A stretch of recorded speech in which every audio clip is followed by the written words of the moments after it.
ভালোবাসার এরকম আরো অনেক গল্প পেতে এক্ষুনি সাবস্ক্রাইব করুন আমাদের চ্যানেলটিকে এবং পাশে থাকা বেল আইকনটি প্রেস করে দিন। ধন্যবাদ। Stay with us.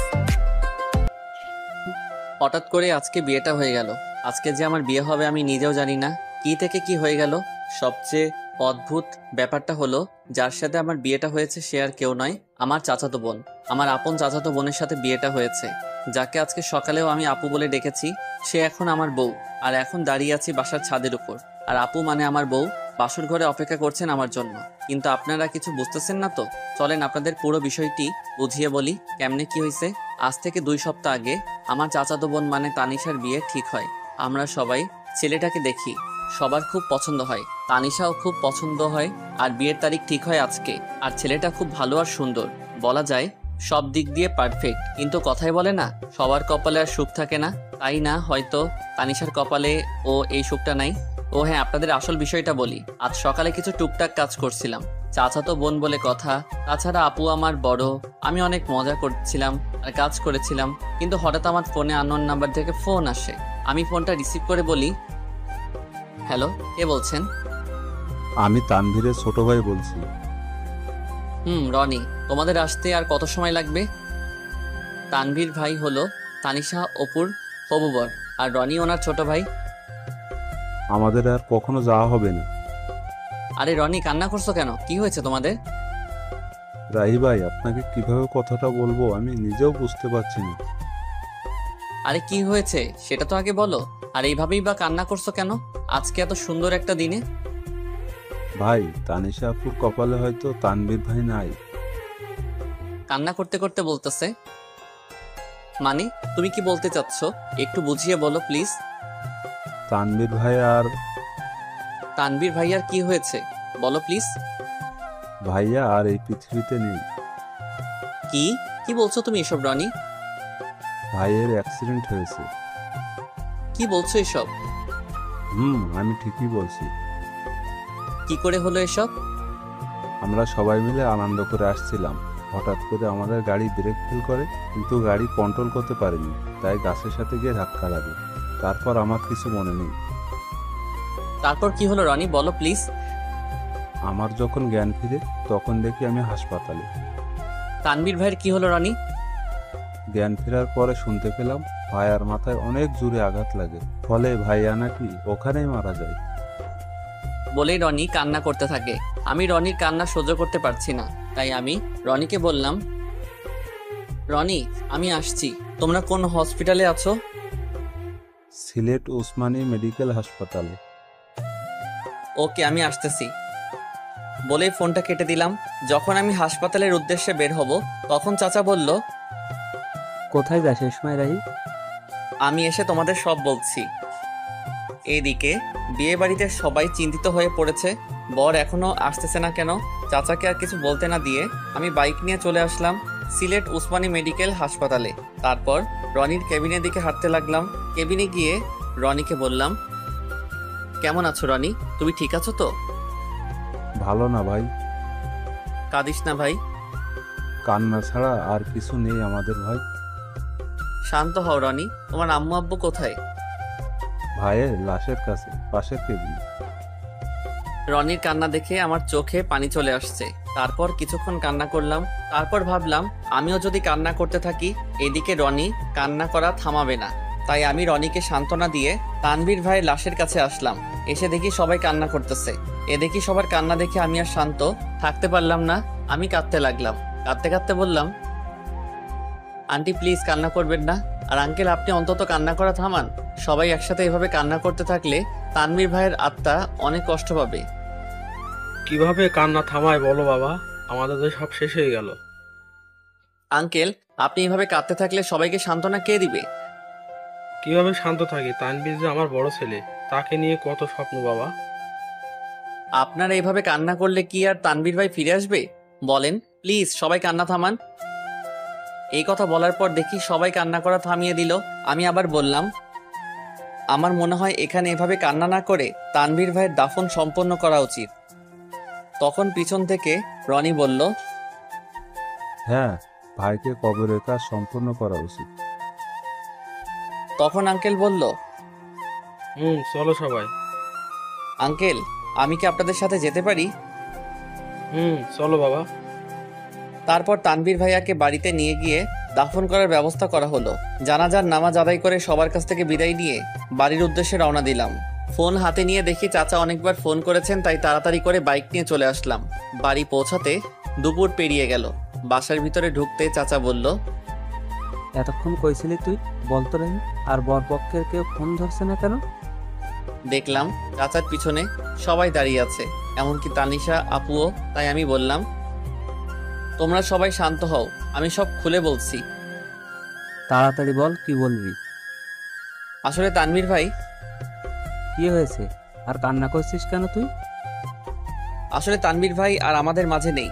উনি দুনিয়ার মায়া ত্যাগ করে পরপারে চলে গেছেন। তারপর আমি সবকিছু খুলে বললাম। এসব শুনে তানিশা আপু রুমের দিকে দৌড়ে গেলেন। বুঝতে পারলাম কিছু একটা হবে। আমিও পিছনে দৌড়ে গেলাম। যেই ভাবা সেই কাজ, যা ভাবছিলাম তাই হলো। জানালা দিয়ে দেখলাম তানিশা আপু সুইসাইড করতে যাচ্ছে। তানিশা আপু গলায় ফাঁস দেওয়ার চেষ্টা করছে। এখন কি করব বুঝতে পারছিলাম না। সবাই দরজার ধাক্কাধাক্কি করতেছে। এখন কিছু একটা তাড়াতাড়ি করতে হবে, যেভাবে হোক দরজা ভাঙতে হবে। দরজার পাশে গিয়ে সবাইকে বললাম জোরে জোরে লাথি মারার জন্য। আমার কথায় সবাই দরজায় লাথি মারতে থাকে। 5-6টা মারার পর দরজা ভাঙতে সক্ষম হলাম। ভিতরে গিয়ে আপুকে নামিয়ে দিয়ে ঠাস করে গালে বসিয়ে দিলাম। আপু হয়তো এটা কখনো ভাবতে পারিনি আমি আপুকে থাপ্পড় মারবো। আপু থাপ্পড় খেয়ে আমার গায়ে হেলান দিয়ে জ্ঞান হারালো। থাপ্পড়টা মেবি অনেক জোরে লেগেছে, তাই হয়তো জ্ঞান হারিয়েছে। আমি আপুকে নিয়ে নিচে নামালাম। সবাই আমার দিকে হা করে তাকিয়ে আছে। তারপর আপুর জ্ঞান ফেরার জন্য অনেক চেষ্টা করলাম। আম্মুকে বললাম একটু পানি নিয়ে আসো। আম্মু পানি এনে আপুর চোখে দিলেন। সাথে সাথে আপুর জ্ঞান ফিরে। তখন আমি বললাম, এটা কি আপু, নিজের জীবন এভাবে নষ্ট করে দিতে গেলি? তো কি করব বল, কি নিয়ে বাঁচবো আমি? আমার সব আশাই তো শেষ। তাই বলে কি সুইসাইড করতে যাবি? তো আমার কি বা করার ছিল বল? আমরা আবার তোমার জন্য পাত্র খুঁজবো। আমাকে কে বিয়ে করবে শুনি?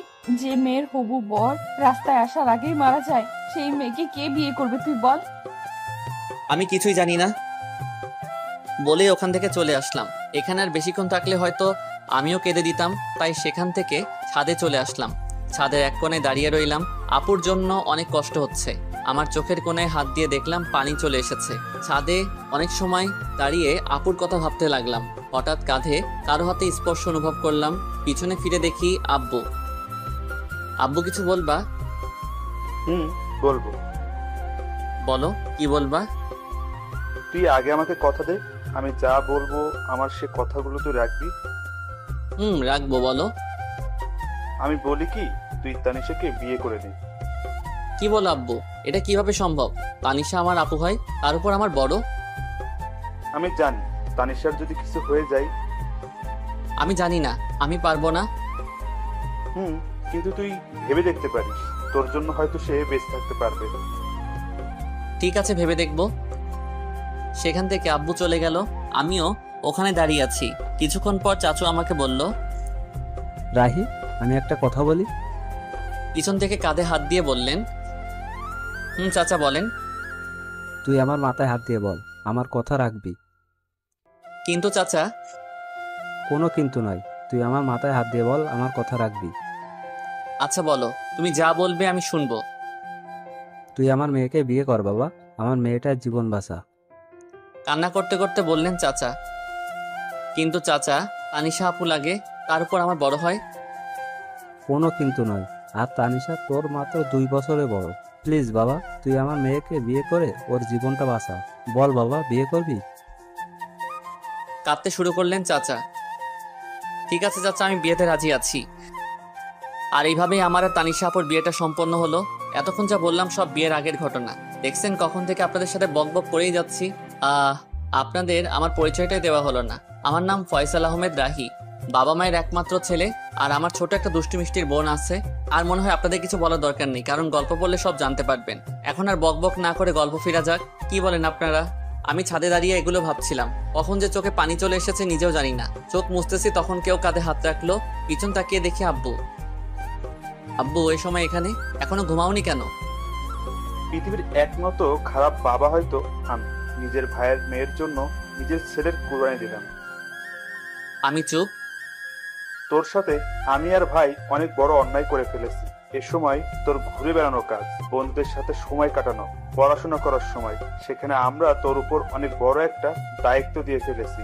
তোর অমত থাকা সত্ত্বেও আমরা তানিশের সাথে তোর বিয়ে দিয়েছি। আমাদের মাফ করে দিস বাবা। কি সব আবল তাবল বলছো আব্বু? তোমার ভালো মনে করছো তাই বিয়ে দিয়েছো, এতে কষ্ট পাবার কি আছে? মেয়েটা কিছু একটা করে ফেলতে পারে, তাই তোর সাথে বিয়ে দিয়েছি। রাগ করিস না বাবা, অনেক রাত হয়েছে, ঘরে যা। বাবা, মেয়েটা একা বসে আছে। আমি আর কিছু না বলে নিচে চলে আসলাম। আমার রুমে দরজা খুলে দেখে আপু কান্না করছে। আমার এখন ঠিক কি করা উচিত বুঝতে পারছি না। আমি কাঠের পাশে গিয়ে দাঁড়িয়ে রইলাম। রাহি, হুম। তোর সাথে আমার কিছু কথা আছে। বলো, কি বলবা? আমি জানি তুই খুব ভালো একটা ছেলে, তোর মতন স্বামী পাওয়া ভাগ্যের ব্যাপার, কিন্তু আমি তোকে স্বামী হিসেবে মানতে পারবো না। অবাক হয়ে তাকিয়ে রইলাম অপুর দিকে। তুই জানিস তুই আমার ছোট ভাই, হোক তুই আমার চাচাতো ভাই, কিন্তু আমি তোকে স্বামী হিসেবে মানতে পারবো না। কিছু বললাম না। আমার মনে হয় তুই আমাকে বউ হিসেবে মানিস না। চুপ। তুই আমাকে প্রশ্ন করতে পারিস, আমি যদি স্বামী হিসেবে মানতে না পারি তাহলে বিয়ে করলাম কেন? হ্যাঁ, এটার জবাব দিয়ে দিচ্ছি। তোর সাথে বিয়ে না হলে হয়তো অন্য কারোর সাথে আমার বিয়েটা হতো, কিন্তু সে আমার মনের কষ্টটা বুঝতে পারতো না। আমার মনের অবস্থা শুধু তুই বুঝবি, অন্য কেউ না। আমি এখনো চুপচাপ দাঁড়িয়ে সব শুনছি। জানিস রাহি, আমি পৃথিবীর একমাত্র হতভাগা মেয়ে, সুখ কাছে পেয়েও হারালাম। তুই আমাকে মাফ করে দিস, তোর জীবনটা আমি নষ্ট করে দিলাম। জানিস, আমারও খুব ইচ্ছা ছিল সুন্দর একটা মেয়ে দেখে তোর বিয়ে দিব, আর তোর বিয়েতে অনেক আনন্দ করব, কিন্তু তা আর হলো না। তুই আমাকে মাফ করে দিস, আমি তোকে স্বামী হিসেবে মানতে পারছি না। অনেক রাত হয়েছে, এখন ঘুমিয়ে পড়ো। এটুকু বলে বারান্দায় চলে এলাম। এমন কিছু আমার জীবনে হবে আমি কখনো কল্পনাও করতে পারিনি। কিন্তু আমি ভেবেছিলাম আমার সাথে বিয়ে হলে কোনো আফসোস থাকবে না, সবকিছু গুছিয়ে নিতে সমস্যা হবে না। কিন্তু কি ভাবলাম আর কি হলো। আসলে সবার কপালে সুখ থাকে না, আমার কপালেও হয়তো নেই। আজ নিজের উপর খুব রাগ হচ্ছে, কিন্তু কি আর করব। ঘর থেকে বের হয়ে ছাদে চলে এলাম আর নিজে নিজে বলতে লাগলাম, তানভীর ভাই, কেন তুমি চলে গেলে? তোমার জন্য আপু কান্না করছে, হয়তো তোমাকে এই কয়দিনে তোমাকে ভালোবেসে ফেলছে। আর কি বলে জানো ভাই, তোমাকে ছাড়া আর কাউকে স্বামী হিসেবে মানতে পারবে না। সত্যি, কয়েকদিনে তোমাকে অনেক ভালোবেসে ফেলেছে, এমনকি আমাকেও স্বামী হিসেবে মানতে রাজি না। সত্যি ভাই, তুমি অনেক ভাগ্যবান ছিলে, আপুর মতো বউ পেতে যাচ্ছিলে। কথায় বলে না, সবার কপালে সুখ থাকে না, তেমনি তোমার কপালেও নেই, আমার কপালেও নেই। হায় রে কপাল আমাদের। এসব ভাবতে ভাবতে চোখের কোণায় আবারও হাত দিয়ে দেখি পানি। চোখে পানি মুছে পকেটে থাকা ফোনটা হাতে নিয়ে দেখি 2:45 বাজে। তাই আর ছাদে দাঁড়িয়ে না থেকে রুমে চলে এলাম। রুমে এসে দেখি এখনো আপু নাক টেনে টেনে কান্না করছে। কি ব্যাপার আপু, তুমি এখনো ঘুমাওনি? কোথায় গিয়েছিলি? একটু ছাদে গিয়েছিলাম, রাত অনেক হয়েছে, ঘুমিয়ে পড়ো। তুই কোথায় ঘুমাবি? সেটা আপনার না জানলেও চলবে, তুমি উপরে ঘুমিয়ে পড়ো, আমি ফ্লোরে শুয়ে পড়ছি। তারপর আর কিছু না বলে নিচে চাদর বিছিয়ে ঘুমিয়ে পড়লাম। মাঝরাতে হঠাৎ কারো কান্নার শব্দে ঘুমটা ভেঙে গেল। তাকিয়ে দেখি আপু এখনো কান্না করছে। আর আমি বললাম, হ্যাঁ আপু, তোমার সমস্যাটা কি? এখন কি ঘুমাতে দিবেন না? যা হবার তা তো হয়ে গেছে। ঠিক আছে, তুই ঘুমা। আমি আবারও ঘুমিয়ে পড়লাম। হঠাৎ সকালে কারো কান্নাকাটি আর চেঁচামেচিতে ঘুম ভেঙে গেল। বের হয়ে দেখলাম তানিশা, আম্মু, আব্বু, আমার ছোট বোন রিয়া ও কান্না করছে। আমি গিয়ে বললাম, আব্বু কি হয়েছে? চুপ। আম্মু কি হয়েছে, এভাবে কান্না করছো কেন? চুপ। আপু তুমি অন্তত বলো কি হয়েছে। আসলে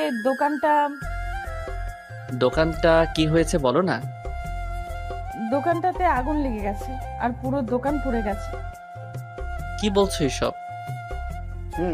বাবা ঠিক বলেছে। সবার কথা শোনার পর যেন আমার মাথায় আকাশ ভেঙে পড়ল। আমি এখন কি করব কিছু বুঝতে পারছিলাম না। তারপর নিজেকে ঠিক রেখে সবাইকে সান্ত্বনা দিতে লাগলাম। এভাবে কয়েকটা দিন কেটে গেল। তারপর শুরু হলো সংসারে অশান্তি। বাবা বড় মানুষ, ঠিক মতো কাজ করতে পারে না, তাই আর সংসারের কষ্ট দেখতে না পেরে সংসারে হাল ধরতে হলো আমাকে। কি করব কিছুই বুঝতে পারছিলাম না। তাই আমার ফ্রেন্ড আফিকুলকে ফোন দিলাম।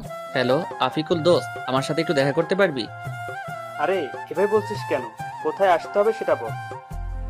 স্কুলের পাশে দোকানটায় আয় না দোস্ত। ঠিক আছে, আমি আসতেছি।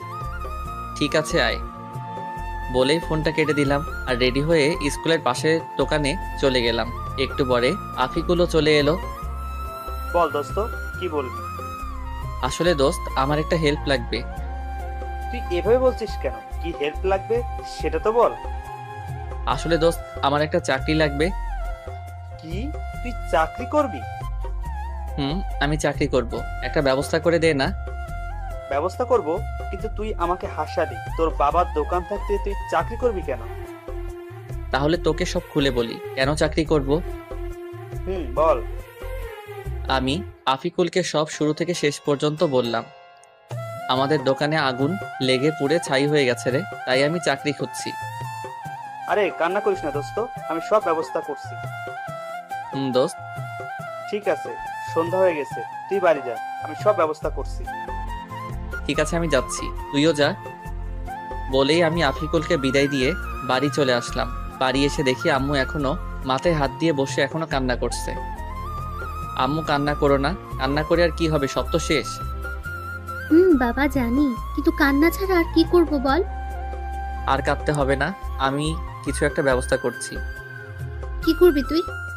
পরে বলবো, এখন প্লিজ তুমি কান্না করো না। ঠিক আছে। আম্মুকে সান্ত্বনা দিয়ে রুমে চলে এলাম। এসে দেখি তানিশা আপুও কান্না করছে। তাই আমি বললাম, তুমি কান্না করছো কেন? আমার জন্য তো সব হচ্ছে। তোমার জন্য আমার কি হলো? তোদের এখানে আসার সাথে সাথেই ক্ষতি হয়ে গেল। আমার মনে হয় এতে আপনার কোনো দোষ নেই, এটা আমার কপালের দোষ। এটা তোর কপালের দোষ না, এটা আমার কপালের দোষ। তোমার কপালের দোষ কেমন করে হলো? হ্যাঁ, আমার কপাল খারাপ, কারণ যে মেয়ের বিয়ের দিনে বর মারা যায়, শ্বশুর বাড়ি আসতে না আসতেই ক্ষতি হয়ে যায়, তার কপালের দোষ না তো কার কপালের দোষ? কি বলছেন? আপনার শ্বশুর বাড়ি? হ্যাঁ, আমার শ্বশুর বাড়ি তো। কেমন করে হলো তোমার শ্বশুর বাড়ি? কারণ তোর সাথে আমার বিয়ে হয়েছে, তাই এটা আমার শ্বশুর বাড়ি। কি, তোমার সাথে আমার বিয়ে হয়েছে? কি, ওটা বিয়ে? আমার তো মনে হয় না। হয় না কেন? আমি তোমাকে বউ হিসেবে মানি না, আর তুমিও আমাকে স্বামী হিসেবে মানো না। কথা বলতে বলতে হঠাৎ আফিকুলের ফোন এসেছে। আফিকুল, বল। খুশির খবর আছে বন্ধু। কি খুশির খবর? দোকানে আয় বলছি। ঠিক আছে, আমি আসছি, তুই একটু অপেক্ষা কর। আমি বের হতে হতে তানিশা আপুকে বললাম, আমি আসি, তোমার সাথে পরে কথা বলবো। কোথায় যাবি এখন? এসে সব বলছি তোমাকে। আমি আর কথা না বলে চলে আসলাম স্কুলে পাশের দোকানে। এসে দেখি আফিকুল আমার জন্য অপেক্ষা করছে। বল দোস্ত, কি খুশির খবর? আমি তো চাকরির ব্যবস্থা করে ফেলেছি দোস্ত। কি, তুই আমার চাকরির ব্যবস্থা করে ফেলেছিস? দোস্ত, তোর জন্য এটুকু করতে পারবো না বল? আমি অনেক খুশি রে, খুব বড় একটা উপকার করেছিস। এখন বল, কি খাবি? কি, তুই আমাকে ঘুষ দিতে চাচ্ছিস?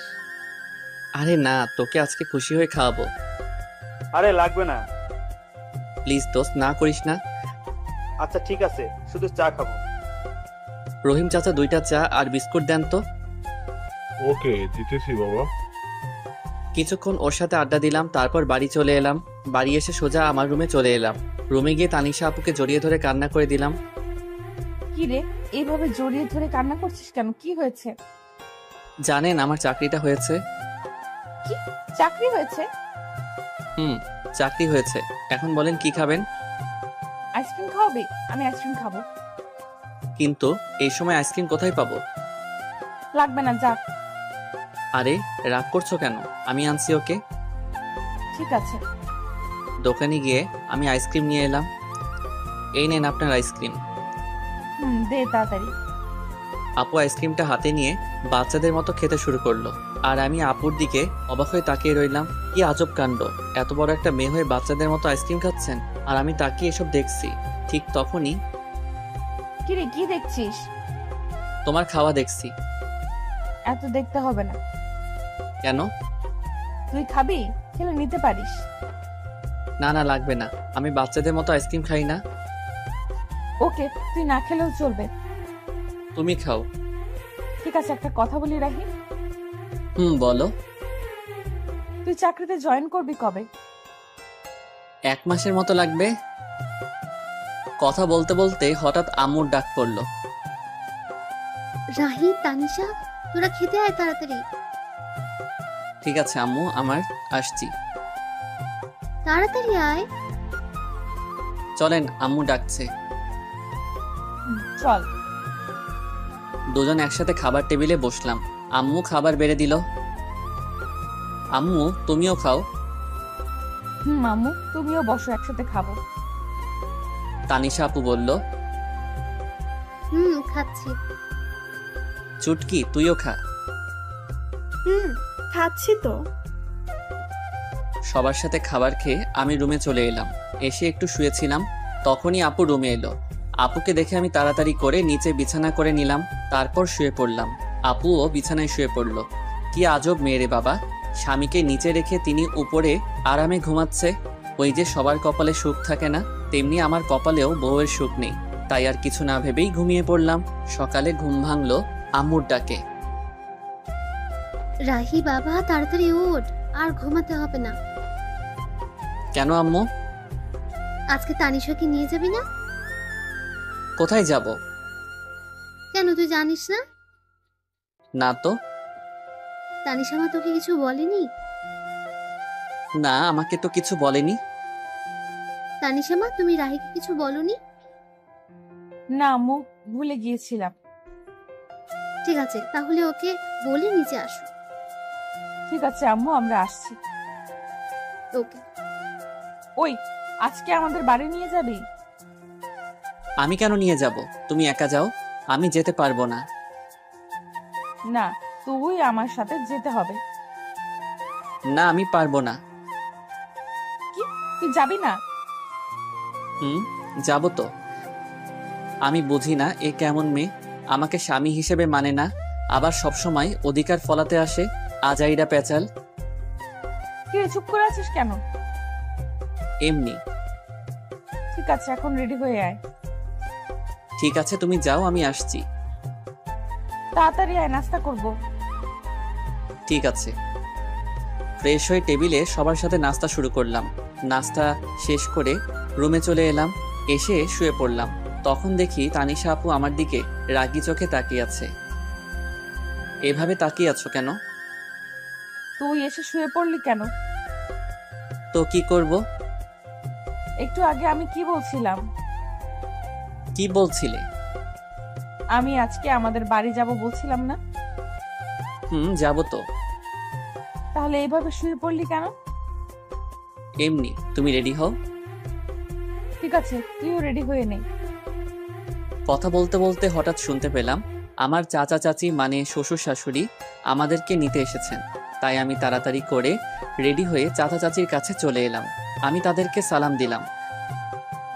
আসসালামু আলাইকুম চাচা চাচি, কেমন আছেন?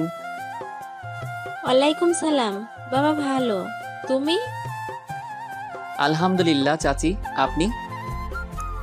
আলহামদুলিল্লাহ ভালো, কিন্তু তুমি আমাকে চাচি না, আম্মু ডাকবা।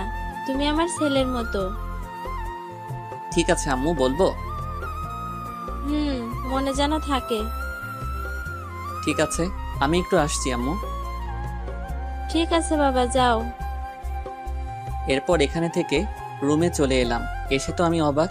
আমি কোনো রকম হাসি আটকে রেখে বললাম, তুমি এটা কি পরেছো? কেন, শাড়ি পরেছি।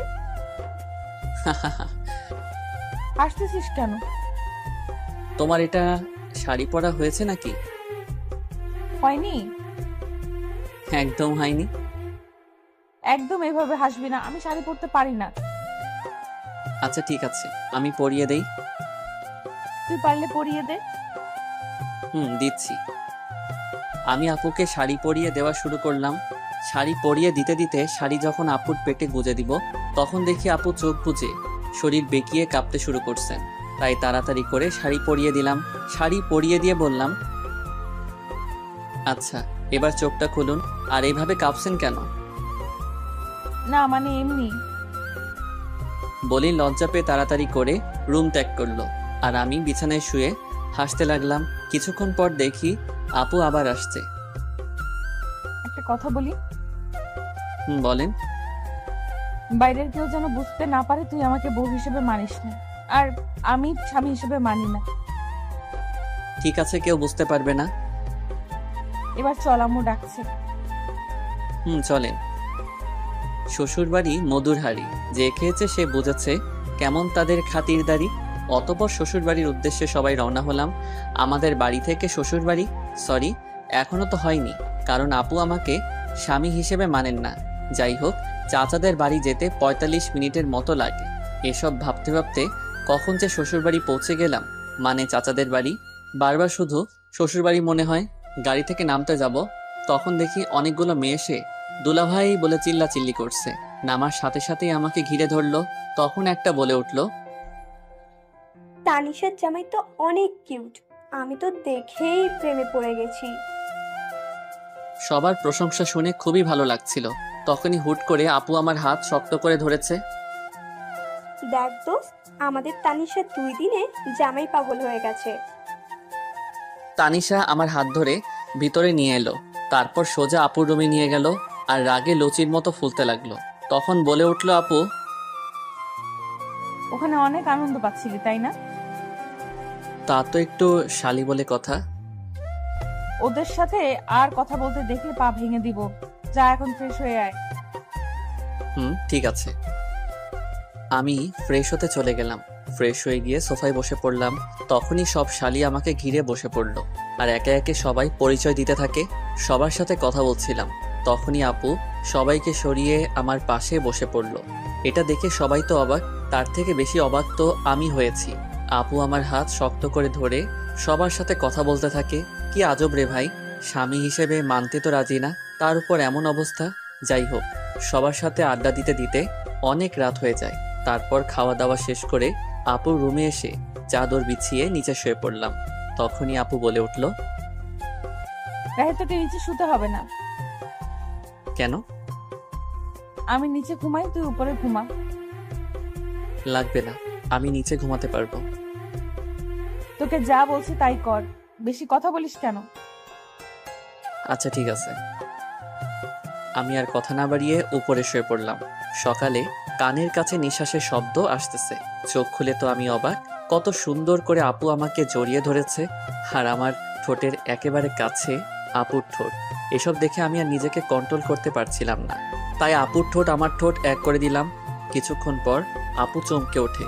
তারপর আপু আমাকে ছাড়িয়ে নিয়ে বলল, সরি, আসলে রাতে বৃষ্টির সময় ভয় করছিল, তাই এসে শুয়েছিলাম। একথা বলে আপু লজ্জা পেয়ে ফ্রেশ হতে চলে গেল। আর আমি ভাবতে লাগলাম, কি মেয়েকে আল্লাহ আমার কপালে দিয়েছে। তখনই আপু বাথরুমে থেকে ফ্রেশ হয়ে বের হয়েছে। আমি শুয়ে দেখছি আপু ফ্রেশ হয়ে ড্রেসিং টেবিলের সামনে চুল ঠিক করছে। আমি শুধু আপুকে দেখছি। আসলে যত দেখছি ততই আপুর প্রতি কেমন একটা ফিলিংস হচ্ছে। আপুর প্রতি ফিলিংস হচ্ছে হোক, আপু আমাকে স্বামী না মানালো। আসলে আপুকে এই মুহূর্তে যেই ছেলে দেখতো পুরাই পাগল হয়ে যেত, এত সুন্দর লাগছে আপুকে। ঠিক তখনই আপু আমার দিকে এগিয়ে আসছে আর আমি ঘুমের ভান ধরে শুয়ে আছি। কি আর কত ঘুমাবি? ওঠ। চুপ করে রইলাম। কিরে, শুনতে পাচ্ছিস না? কি বলো? ফ্রেশ হয়ে আয়, নাস্তা করতে হবে, যা। যাচ্ছি, তুমি যাও। আমি বসে আছি, তুই ফ্রেশ হয়ে আয়। ফ্রেশ হয়ে এসে দেখি আপু এখনো বসে আছে। তখন আমি বললাম, চলেন। চল। রুমে থেকে বের হব, তখনই আপু আমাকে শক্ত করে হাত চেপে ধরে নিয়ে গেল। আমি কিছু বুঝলাম না। এসব দেখে সবাই আমাদের দিকে হা করে তাকিয়ে আছে, মনে হয় আমরা এলিয়েন। সবার কাছে যেতেই দেখি সবাই মুচকি মুচকি হাসছে। এসব দেখে আমার খুব লজ্জা লাগতে শুরু করলো আর নিজেকে জোকার মনে হচ্ছে। কিন্তু কি আর করার, মাথা নিচু করে টেবিলে বসে পড়লাম। তারপর শুরু হলো জামাই আদর। জীবনে প্রথম জামাই আদর পাচ্ছি। সবাই ওঠার পর ওঠা খাওয়াচ্ছে আর আমি বলির পাঠার মতো খেয়ে যাচ্ছি। কোনো রকম জামাই আদর খেয়ে রুমে চলে এলাম। এসে শুয়ে পড়লাম, শরীর আর নড়াতে পারছি না। আপনাদের একটা কথা বলি, সবাই বিয়ের পর শ্বশুর বাড়ি যদি যান তাহলে তার 1 মাস আগে থেকে খাওয়া দাওয়া বন্ধ করে যাবেন, তা না হলে আমার মতো অবস্থা হবে। এবার বলতে পারেন, যদি 1 মাস আগে থেকে খাওয়া দাওয়া বন্ধ করে দেই তাহলে আমরা তো মরে যাব। এইটার উত্তর খুব সোজা। খিদা যখন লাগবে তখন অল্প খেয়ে নিবেন। এবার প্রশ্ন আসতে পারে, তাহলে আমার বিয়ে আমি খাবো না? উত্তর খুব সোজা, না খেয়ে রোজা রাখবেন। যাই হোক, সাবধানে শ্বশুর বাড়ি যাবেন। তখন আপু রুমে আসলো, এসে আমাকে বলতে লাগলো, কিরে জামাই আদর কেমন হলো? হার জামাই আদর, তুমি আমাকে স্বামী হিসেবে মানো না, তাহলে এটা জামাই আদর কিভাবে হলো? বেশি কথা বলিস কেন? কোথায় বেশি কথা বললাম? কথা শেষ না হতেই আপু চলে গেল। তখন রুমে শালিকাদের আগমন। দুলাভাই কি করেন? ওই তো দেখতে পাচ্ছ কি করছি। হুম, দেখছি। আচ্ছা দুলাভাই, আপনি নাকি গল্প লিখেন? কে বলছে? দেখলাম, এবার একটা গল্প শোনাতে হবে। বলেই সবাই চিল্লাচিল্লি শুরু করলো। কি আর করার, এখন তো শোনাতে হবে। আচ্ছা, তোমাদের একটা কবিতা শোনাই। হুম, বলেন। কবিতার নাম শালা আমি তো অবাক। নিশি রাতে জেগে দেখি গাছের ডালে কাক, শালা আমি তো অবাক। চোর ঢুকেছে ঘরের ভেতর, দরজা ছিল ফাঁক, শালা আমি তো অবাক। মোবাইল নিল, টিভি নিল, রিমোট না হয় থাক, শালা আমি তো অবাক। পাচ্ছে যা নিচ্ছে ভরে, দুই হাতেরই মুঠোয় করে, চোরটা তো আচ্ছা খারাপ, শালা আমি তো অবাক। সব মালামাল বস্তা ভরে চোর পালালো চুরি করে, যাকটা চলে যাক, শালা আমি তো অবাক। মধ্যরাতে অন্ধকারে কুত্তা ডাকে জোরে জোরে, শিয়ালরা দেয় হাক, শালা আমি তো অবাক। ভয়ে শরীর শিউরে ওঠে, না জানি আজ কি যে ঘটে, আবার ডাকে কাক, শালা আমি তো অবাক। হয়নি রাতে তেমন কিছু, কোনো হুতি নেয়নি পিছু, পেঁচিয়ে গেছি যাক, শালা আমি তো অবাক। সকালে দেখি পুরো পাড়া চিল্লাচিল্লি করছে তারা, চোরটা নাকি পড়ছে ধরা, চোরের মাথায় টাক, শালা এবার তো আমি পুরাই অবাক। এটা শুনে সবাই হাসতে হাসতে মরে যাওয়ার মতো অবস্থা। এভাবে দেখতে দেখতে কেটে গেল 2 দিন। আজ আমরা বাড়ি ফিরলাম। কথায় বলে না, হাসির পর কান্না আসে, তেমনি শুরু হলো আমাদের সংসারে টানাটানি।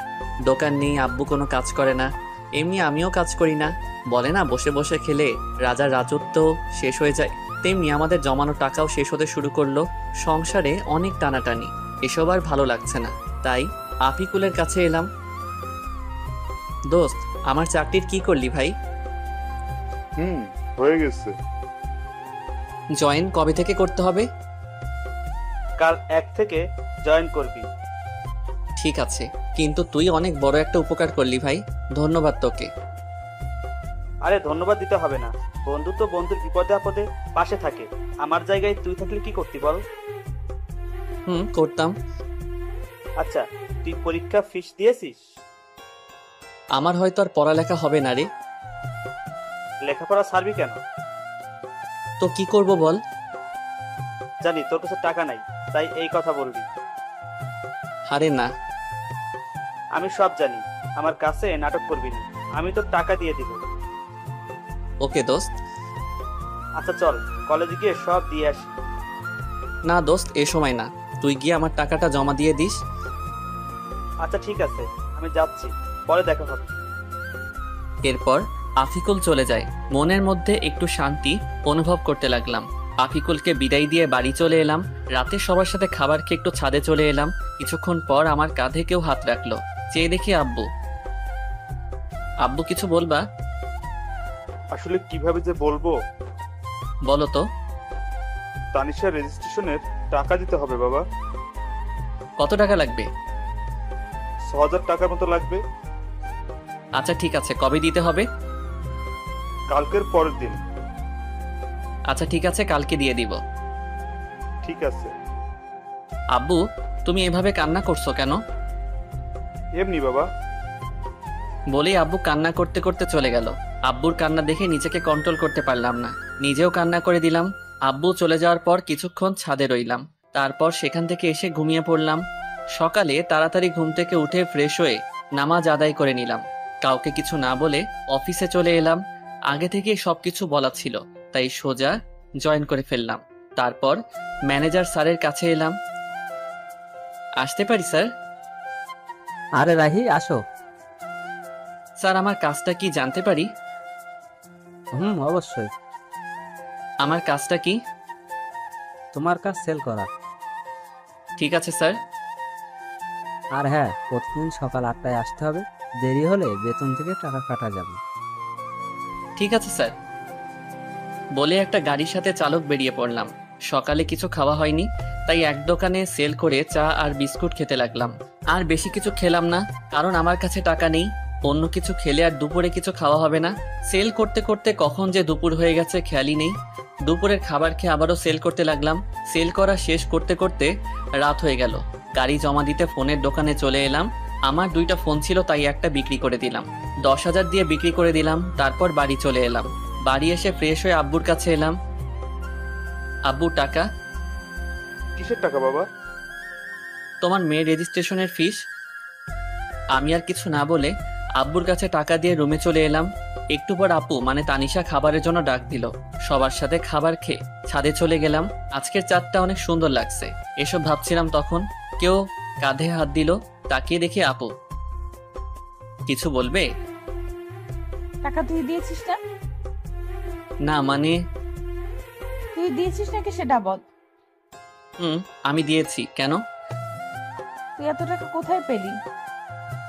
আমার ফোনটা বিক্রি করে দিয়েছি। কেন? জানি না। জানি না মানে কি? আমার ভালো লাগছে না, আমি ঘুমাবো বলেই সেখান থেকে চলে আসলাম। আর বেশি কথা বললাম না, কথা বললে হয়তো কথা আরো বেড়ে যেত। রুমে এসে ঘুমিয়ে পড়লাম।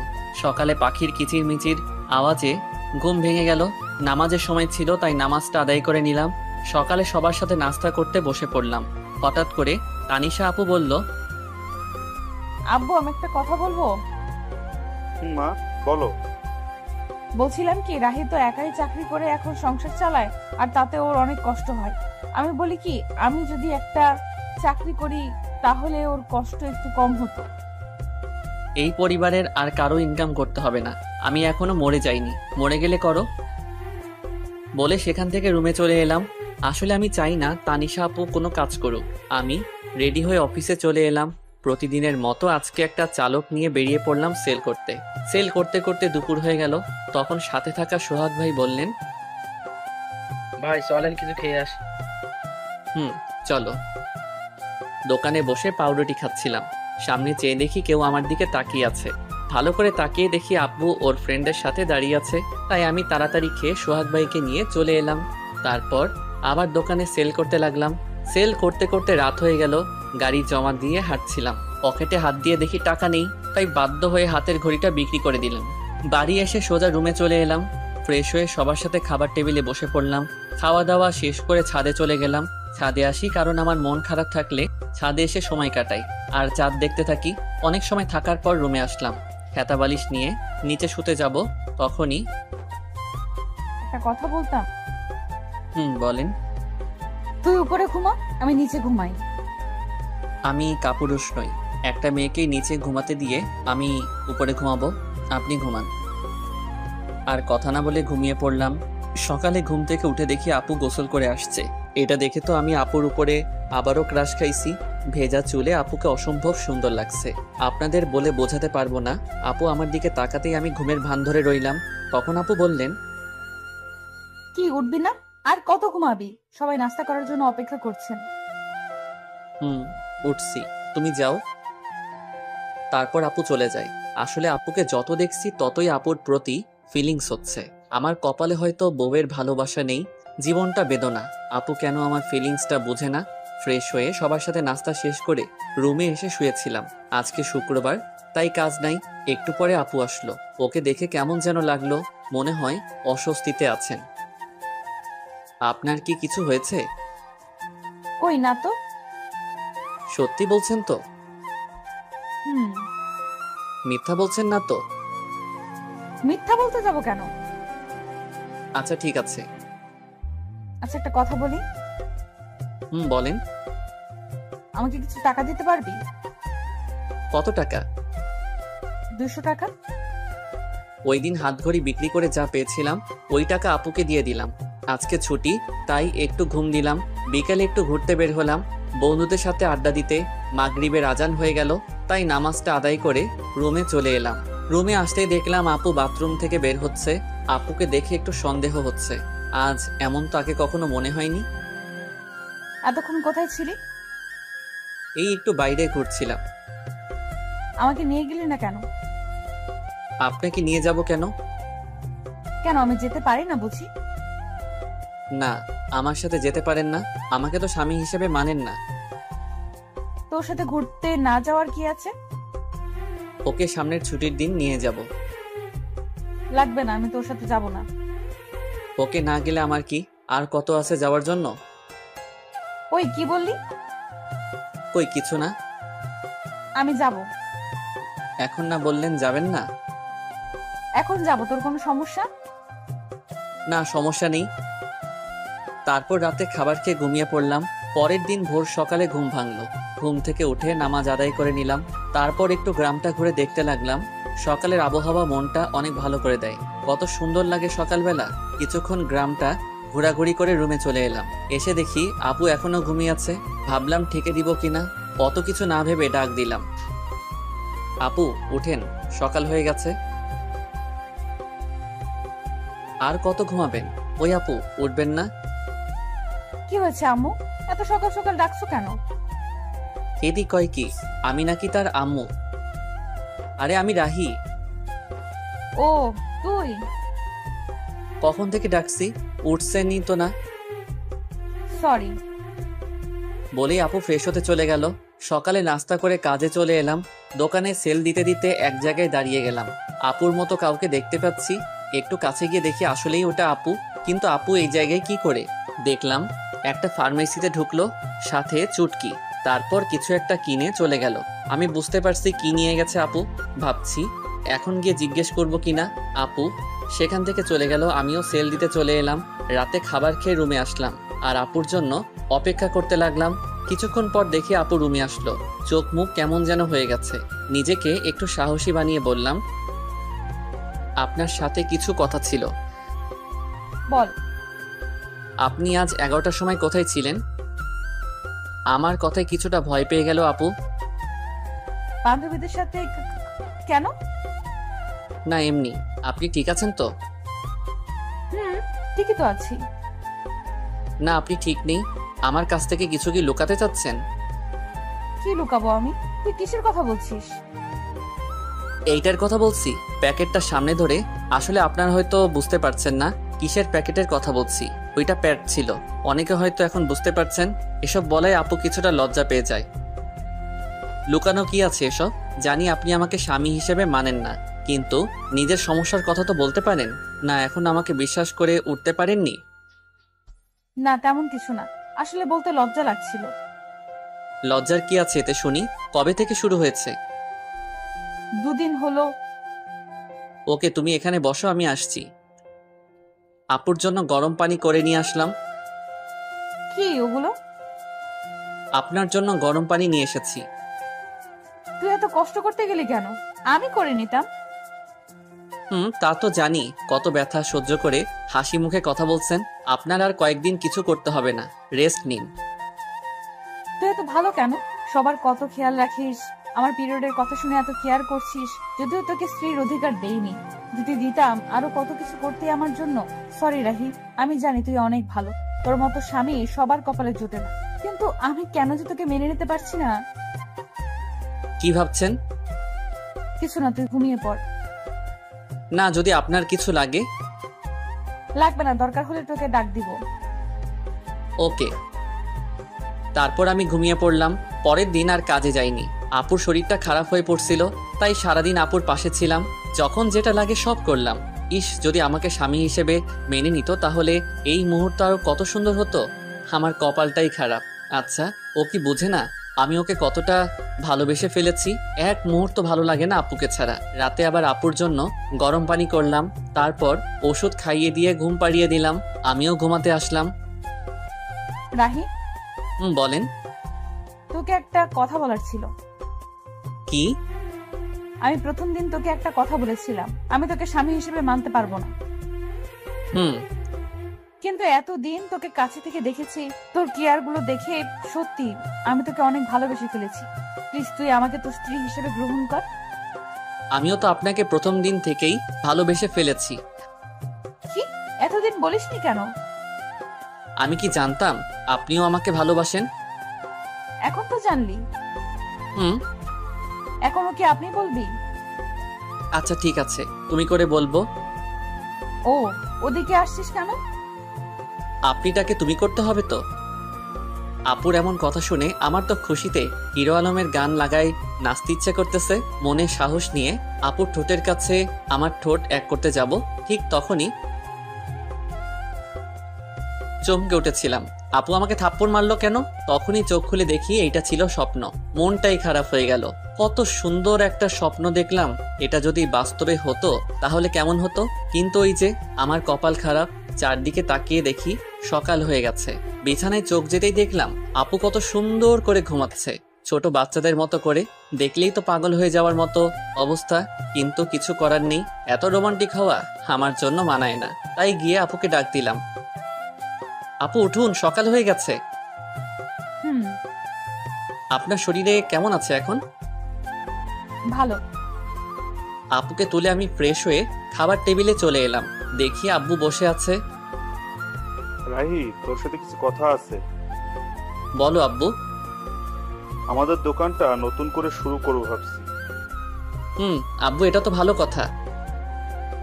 দোকানটা চালু হলে তোকে আর চাকরি করতে হবে না, লেখাপড়া কমপ্লিট করবি আর তানিশা মার খেয়াল রাখবি।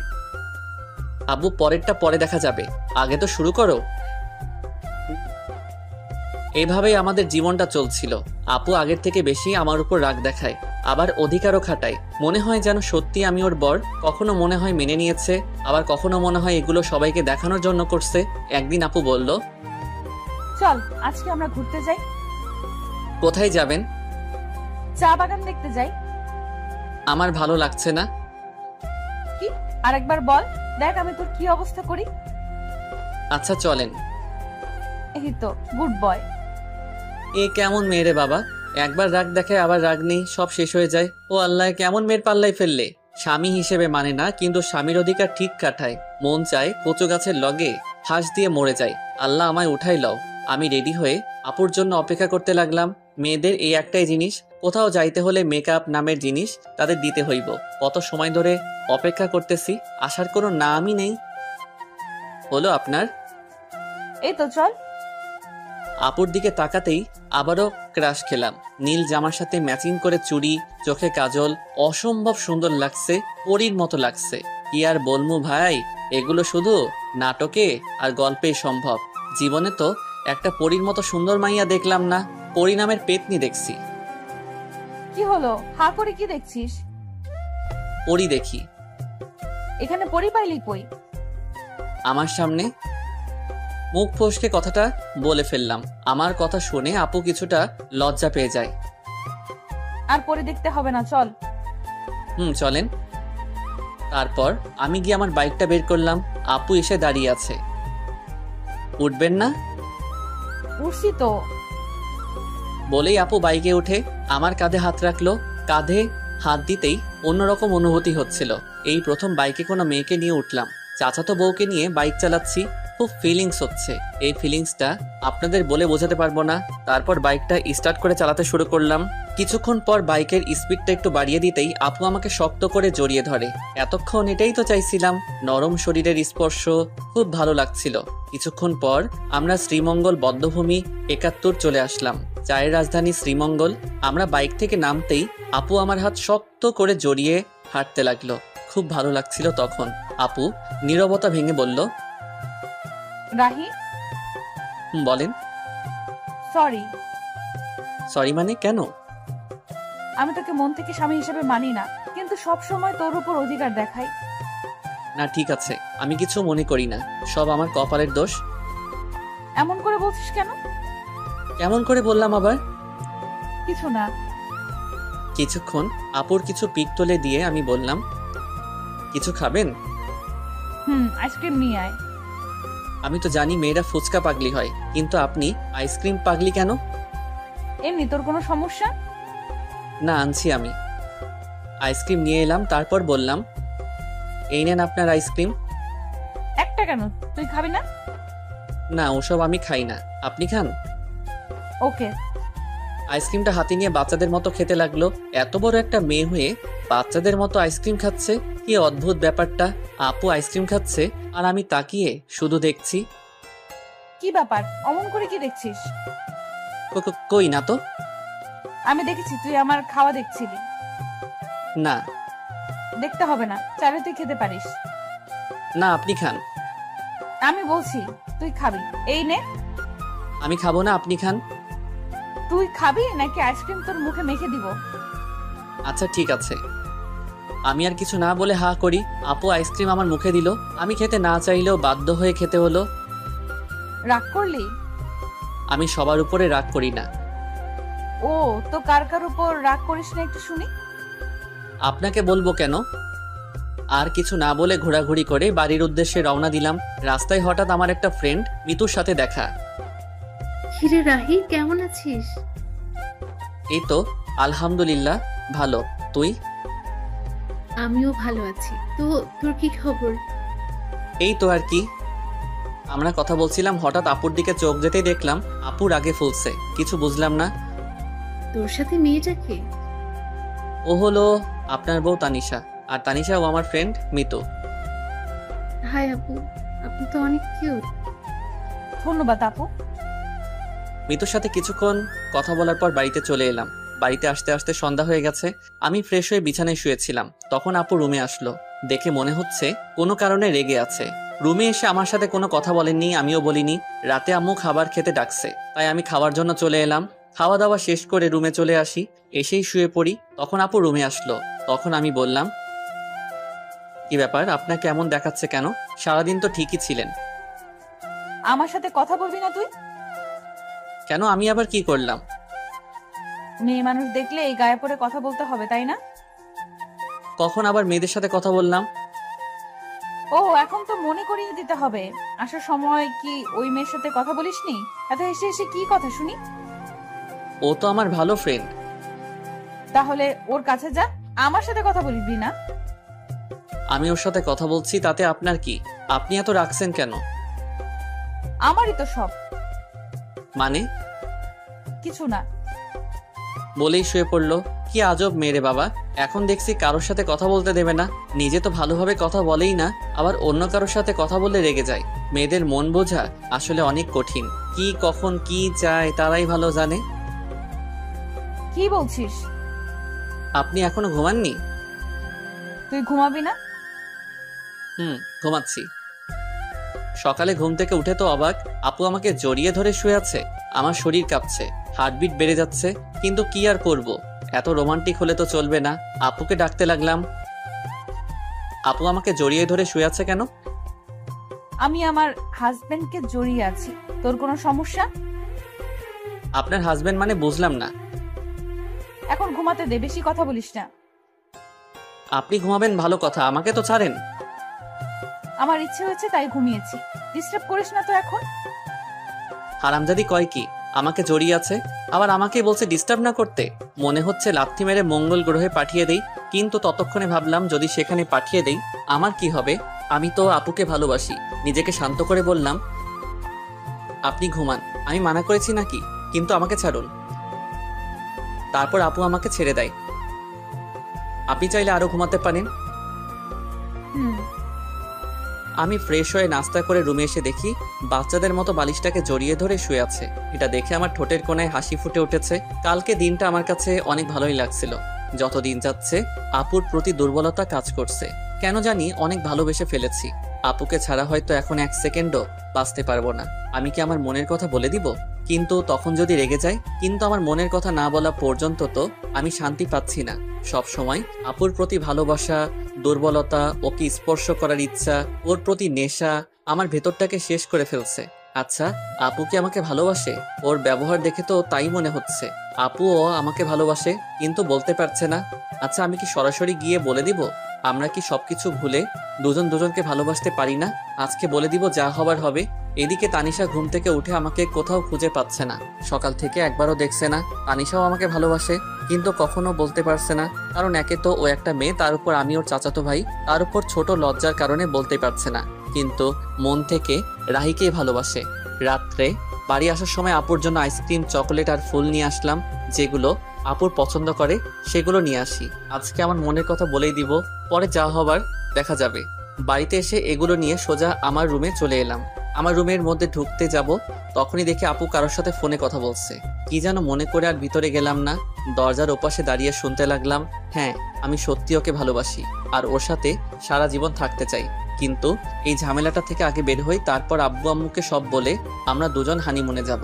তাদের কথা শুনে আমি তো অনেক বড় একটা ধাক্কা খাই। তার মানে আপু অন্য কাউকে ভালোবাসে। মুহূর্তের মধ্যে আমার সব আশা ভরসা সব নষ্ট হয়ে যায়। আমি কখনো ভাবতে পারিনি আমি ওর কাছে এত বড় একটা সমস্যা।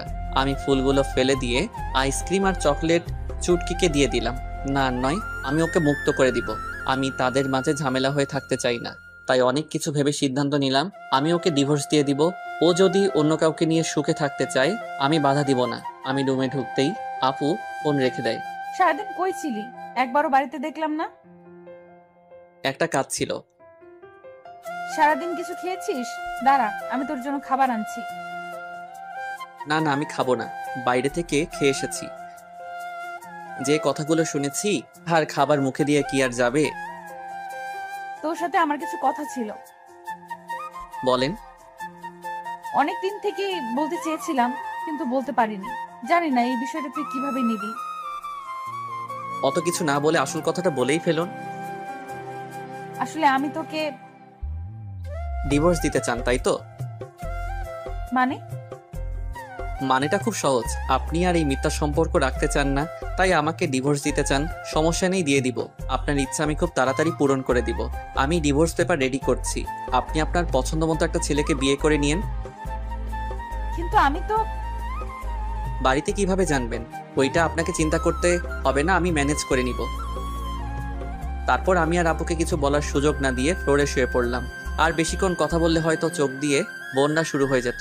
যাকে এতটা ভালোবাসি সে আজ আমাকে এভাবে ছ্যাঁকা দিয়ে দিল। এসব ভাবতে ভাবতে কখন ঘুমিয়ে পড়েছি মনে নেই। হঠাৎ কারো কান্না করার আওয়াজ শুনে ঘুমটা ভেঙে যায়। চোখ খুলে দেখি তানিশা আপু কান্না করতেছে। কি ব্যাপার, এত রাতে কান্না করছেন কেন? কিছু না, এমনি। আজব তো, এত রাতে কেউ কাঁদে? নিজেও ঘুমাচ্ছেন না, আমাকেও ঘুমাতে দিচ্ছেন না। আচ্ছা তুই ঘুমা। আমি ঘুমিয়ে যাই। এদিকে তানিশা ভাবতে থাকে, কেন তোকে বলতে পারলাম না আমি তোকে কতটা ভালোবাসি? আমাকে একবার বলার সুযোগ না দিয়ে তুই সব বলে গেলি। আমি নাকি ডিভোর্স চাই? কিভাবে ভাবছিস এইসব? ওকে, তুই যদি আমাকে ডিভোর্স দিয়ে ভালো থাকিস তাহলে চলে যাবো তোর জীবন থেকে অনেক দূরে। তাছাড়া তোকে বিয়ে করে তোর জীবনটা আমি নষ্ট করে দিয়েছি, পারলে ক্ষমা করে দিস। পরের দিন আমি উকিলের সাথে যোগাযোগ করে ডিভোর্সের অ্যাপ্লাই করে আসলাম। আমাদের 6 মাসের ডেট দিয়েছেন। সেখান থেকে আফিকুলের সাথে দেখা করলাম। দোস্ত, আমার সব শেষ। কেন, তোর আবার কি হলো? আর কাঁদছিস কেন? তানিশা আমার কাছে থেকে ডিভোর্স চাই। কি বলছিস এসব তুই? হ্যাঁ, আমি সত্যি বলছি। তাহলে কি করবি এখন তুই? আমার সাথে চল। কোথায়? চল না। আমি আর আফিকুল একটা বারে আসলাম। এখানে আনলি কেন? ড্রিঙ্কস করবো তাই। তুই কি ড্রিঙ্কস করিস? হুম। কিন্তু তুই তো আজ পর্যন্ত একটা সিগারেটও মুখে নিয়ে দেখিস নাই। আজকের মতো তো আর কখনো কষ্ট পাই নাই। তারপর আমরা দুজনই ড্রিঙ্কস করি। আমি একটু বেশি খেয়েছি, যার কারণে নিজেকে কন্ট্রোল করতে পারছি না। তাই আফিকুল আমাকে বাড়িতে নিয়ে আসে। বাড়িতে দরজায় নক করতে তানিশা দরজা খুলে দেয়। ভাবি, আসলে আজকে রাহি একটু ড্রিঙ্ক করে ফেলেছে। আচ্ছা ঠিক আছে, আপনি ওকে ভেতরে নিয়ে আসুন। তারপর আফিকুল আমাকে রুমে রেখে চলে যায়। একটু পরে আপু আসলো। তুই ড্রিঙ্কস করেছিস? হ্যাঁ, হুম করেছি। তোর কোনো সমস্যা? তুই তো আগে এমন ছিলি না। সবসময় কি একরকম থাকতে হবে? এই বলে আমি তানিশার দিকে এগোচ্ছি আর তানিশা পিছনে যাচ্ছে। এদিকে আসছিস কেন? আমার ইচ্ছে হয়েছে, আমি আমার বউকে আদর করব, যা ইচ্ছা তাই করবো। আপনার কোনো সমস্যা? আমি তোকে আগেই বলেছিলাম। পুরো কথা শেষ হওয়ার আগে আমি ওকে ধরে ফেলি। কি করছিস? ছাড় আমাকে। আজকে আমার বউয়ের অধিকার নিয়েই ছাড়বো। এই বলে তানিশার কাছে যেতেই ধাক্কা মেরে বিছানায় ফেলে দিল। এত জোরে ধাক্কা দেয় যে আমি আর উঠতেই পারি না। একে তো নেশা করা অবস্থায় কখন যে ওখানেই ঘুমিয়ে পড়ি নিজেই জানি না। সকালে উঠে দেখি আজকে আমার আগে আপু উঠেছে। তাতে আমার কি, আমি আর ওকে নিয়ে ভাবতে চাই না। ফ্রেশ হয়ে নিচে আসলাম। কিন্তু তানিশাকে কোথাও দেখতে পাচ্ছি না। কি ব্যাপার, গেল কই? তারপর কিচেনে গেলাম, গিয়ে দেখি আম্মু আছে, তানিশা নেই। আম্মু, তানিশা কোথায়? ও তাসনিয়ার রুমে আছে। আচ্ছা। তারপর তাসনিয়ার রুমে গেলাম, গিয়ে দেখি দুজনে বসে কি যেন বলছে। আমাকে দেখে তাসনিয়া বলতে লাগলো, ভাইয়া কেমন আছিস? ভালো, তুই? আমিও ভালো। ভাবিকে ডাকতে এসেছিস? না, এমনিতেই তোকে দেখতে এসেছিলাম। হ্যাঁ, আগে তো এত ভালো ছিলি না, এখন কি ব্যাপার? ভাবি যাও, ভাইয়া তোমাকে দেখতে না পেয়ে মনটাকে সান্ত্বনা দিতে পারছে না। তুই কিন্তু একটু বেশি পেকেছিস। দেখছো ভাবি, তোমার সামনে ভাইয়া আমাকে বকা দিচ্ছে। এতক্ষণ চুপ ছিল, এবার বলল, ওকে আর জ্বালাতে হবে না, চলো। তারপর আমি আর আপু চলে আসলাম। পিছনে ফিরে দেখলাম হারামিটা মিটমিট করে হাসছে। কিছু বলবি? আসলে কালকে রাতের জন্য সরি। আপু মাথা নিচু করে আছে। আসলে কালকে রাতে মনে হয় একটু বেশি করে ফেলেছি। আমি কখনো ভাবিনি এমনটা হবে। প্লিজ মাফ করে দিয়েন। আচ্ছা ঠিক আছে, তখন তুই হুঁশে ছিলি না, কিন্তু তুই ড্রিঙ্কস কেন করেছিস? এমনি, বাদ দেন। বলে চলে আসতে চাইছিলাম, এমনই সময় আপু আমার হাত টেনে ধরে। আপুর হাতের ছোঁয়ায় কেমন যেন বুকের মধ্যে ইলেকট্রিক শক লাগলো। আমাকে ইগনোর করছিস কেন? কই না তো। তাহলে বললি না কেন? এমনি ভালো লাগছে না। ও আচ্ছা, বলতে হবে না। তারপর আপু চলে যায়। সারাদিন আর একবারও কথা বলেনি। তাতে আমার কি, দুজনে দূরে দূরে থাকাই ভালো। কিছুদিন পর আবার শরীরটা অনেক খারাপ হয়ে যায়। এই কয়দিনে তানিশার সাথে দরকার ছাড়া কোনো কথা হয় নাই। তানিশাও দরকার ছাড়া কথা বলেনি। দেখি, সোজা হয়ে শো, আমি তোকে জলপট্টি দিচ্ছি। লাগবে না আমার, আমি ঠিক আছি। লাগবে না মানে? জ্বর তো এখনো কমেনি। তো কি হয়েছে, মরেই তো যাব, তার থেকে তো বেশি কিছু না।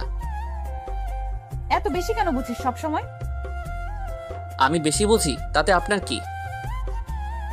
আজব তো, এরকম করছিস কেন তুই আমার সাথে? কি করছি? কিছু না, এখন চুপ করে থাক। কিছু আর বললাম না। জানি আরো কিছু বললে হয়তো কষ্ট পাবে, আর কিছু শুনবেও না, তাই শুয়ে থাকলাম। আপু আমাকে জলপট্টি দিয়ে দিল। যতদিন পর্যন্ত সুস্থ হয়নি আমার পাশে থেকেছে, কিন্তু একবারও ভালোভাবে কথা বলেনি। এত যত্ন করিস কিন্তু ভালোবাসি কথাটা বললেও কি হয়? নিজেও কষ্ট পাবে, আমাকেও কষ্ট দিবে। ফাজিল একটা মাইয়া। কিছুদিন পর বলে ও নাকি তাদের বাড়িতে যাবে। কাল আমাকে আমাদের বাড়িতে নিয়ে যাবি? কি ব্যাপার, আগে তো বললে না না করতো, আজ বলতে রাজি হয়ে গেল। পরের দিন আপুকে তাদের বাড়িতে নিয়ে যাই। আপুকে রেখে আসতে যাব তখন। বাবা আজকে দিনটা থেকে যা, এখনই আসলি আবার চলে যাবি? শাশুড়ি মা কথাটা বললেন। না মা, আমার কাজ আছে, ও থাকুক যতদিন থাকার, আমি পরে এসে নিয়ে যাব। আচ্ছা। তানিশার কাছে ওর মা গিয়ে বলল, কি ব্যাপার তানিশা, রাহির সাথে কি তোর কিছু হয়েছে? ও এমন ভাবে চলে গেল কেন? তানিশা কিছু না বলে ওর মাকে জড়িয়ে ধরে কেঁদে দেয়। কি হলো, কাঁদছিস কেন?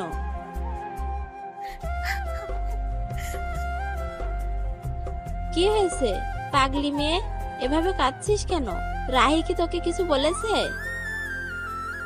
আম্মু, আমি রাহিকে ভালোবেসে ফেলেছি, কিন্তু বলতে পারছি না। ও অন্য কিছু ভেবে আমার উপর রেগে আছে। তারপর ওর মাকে সব খুলে বলে। আমি রাহির সাথে কথা বলে দেখছি। না আম্মু, তোমাকে বলতে হবে না। তুই তো বলতে পারবি না, পাগলি একটা। আমি বলছি। না, আমিই বলবো, তারপর যা হবার হবে। ওকে, তাহলে এবার কান্না থামা, পাগলি একটা। এদিকে আমি বাড়িতে এসে কিছু ভালো লাগে না, মনটা শুধু হাহাকার করছে। কি যেন নেই মনে হচ্ছে। আপুকে ওখানে রেখে এসে তো এখন রুমটা ফাঁকা ফাঁকা মনে হচ্ছে। ওকে কি নিয়ে আসবো? কিন্তু এত রাতে কিভাবে যাব? কাল সকালে গিয়ে নিয়ে আসবো, তা না হলে ওকে দেখতে না পেয়ে মরেই যাব। এদিকে রাতটা যেন কাটতেই চাচ্ছে না, এপাশ ওপাশ করছি। এদিকে তানিশাও অস্থির অস্থির লাগছে, কেন যেন রাহিকে ছাড়া ভালো লাগছে না। অনেক কষ্টের পর সকাল হলো। আমি রেডি হয়ে বেরিয়ে পড়ব, তখনই এত তাড়াহুড়ো করে কোথায় যাচ্ছিস? একটা কাজে তোর আবার কিসের কাজ? আছে, একটা জরুরি কাজ, আমি যাচ্ছি বলে চলে আসলাম। এতক্ষণ পর তানিশা আপুর বাড়িতে চলে আসলাম। এসে কলিং বেল চাপ দিতেই আমার চাচা মানে শ্বশুর মশাই দরজা খুলে আমাকে দেখতে পান। আরে রাহি বাবা, এত সকালে যে? ভেতরে আসতে বলবেন না? আরে আয়, এটা তো তোরই বাড়ি। কে এসেছে গো? দেখে যাও, তোমার মেয়ে জামাই এসেছে। ও রাহি, বাবা ভিতরে এসে বসো। আম্মু, তানিশা কই? ওর ঘরে আছে। আচ্ছা। আমি আর এক মুহূর্তে এখানে না দাঁড়িয়ে আপুর রুমে চলে এলাম। এসে দেখি মহারানী মন খারাপ করে শুয়ে আছে। আমি একটু আওয়াজ করলাম, দেখলাম কোনো সারা শব্দ নেই। আপনার কি মন খারাপ? দেখি আমার কথা শুনে আমার দিকে তাকালো, কিন্তু ওকে দেখে মনটা খারাপ হয়ে গেল। মহারানী শুয়ে শুয়ে কান্না করছিল। তুই এখানে এসেছিস কেন? কেন, আমার শ্বশুর বাড়িকে আমি আসতে পারি না? না, আসবি না, চলে যা এখান থেকে। কিন্তু আমি তো চলে যেতে আসিনি, আমি তো আপনাকে সাথে করে নিয়ে যেতে এসেছি। আমি কেন তোর সাথে যাব? আমি নিয়ে যাব তাই। আমি যাব না, তুই চলে যা এখান থেকে। আমি তো যাব না আপনি না গেলে। কেন? আমি তোর কে? আপনি আমাকে চাচাতো বউ। এসেছে বউ বউ করতে, যাব না আমি। তানিশা, বললাম তো যাব না। আমি তোমাকে অনেক ভালোবাসি, নিজের থেকে অনেক বেশি। চলো আমার সাথে। কি বললি? ভালোবাসি। কাকে? তোমাকে। প্রথম দিন কি বলেছিলাম? আমি এত কিছু জানি না, আমি জানি তুমিও আমাকে ভালোবাসো। আমার ভেবে দেখতে হবে। আচ্ছা, কিন্তু বাড়িতে চলো আমার সাথে প্লিজ। কিন্তু আব্বু তো আজকে যেতে দিবে না। সেটা আমি দেখতেছি, চলো। তারপর আমি ওকে নিয়ে চলে আসতে লাগলাম। আরে তোমরা কই যাও? চাচা বাড়ি যাব। কিন্তু এখনই তো এলে।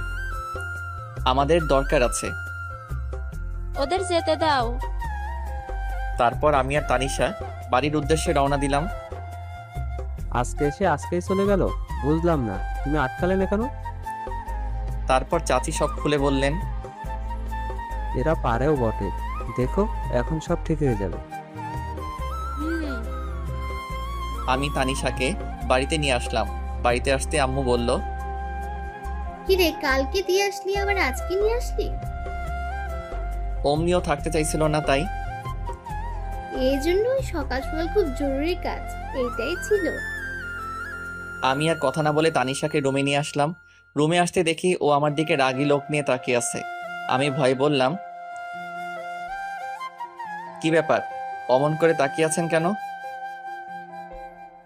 আমি থাকতে চাইছিলাম না, তাই না? মানে না। তোর আজকে কি করে দেখ। হয়েছে আপনাদের রোমান্স করা? হঠাৎ কথা শুনে দুজনেই চমকে উঠে যাই। তুই এখানে কিছু বলবি? বলতেই তো আসছিলাম, কিন্তু তোমাদের রোমান্সের মাঝে চলে আসলাম। তেমন কিছু না।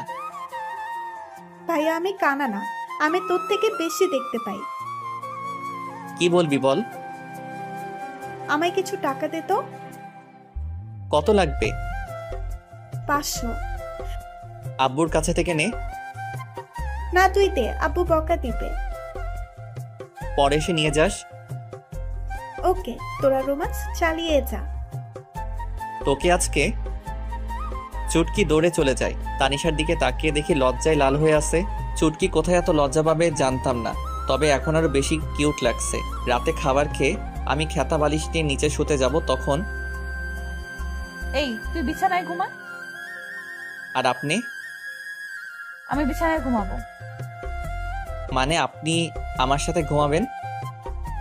বেশি খুশি হইস না, মাঝখানে এই বালিশ থাকবে, বালিশের এই পাশে একদম আসবি না। না হলে? তোর খবর আছে। পেডি কয় কি, বউয়ের কাছে নাকি যেতে পারবো না। কি কপাল আমার। কিছু বলছিস? না। এখন ভালো ছেলের মতো ঘুমা। আমিও ঘুমিয়ে পড়ি। মাঝরাতে হঠাৎ ঘুম ভেঙে যায়। উঠতে যাব, তখনই ভারী কিছু অনুভব করলাম। তাকিয়ে দেখি আমার বুকের উপর শুয়ে আছে আপু। আমার অনেক ভালো লাগছিল, ইচ্ছে হয়েছিল সারা জীবন এভাবে রাখতে। আমি আর উঠলাম না, যদি ওর ঘুম ভেঙে যায়। এভাবে বুকের উপর আপুকে জড়িয়ে ধরে আমিও ঘুমিয়ে পড়লাম।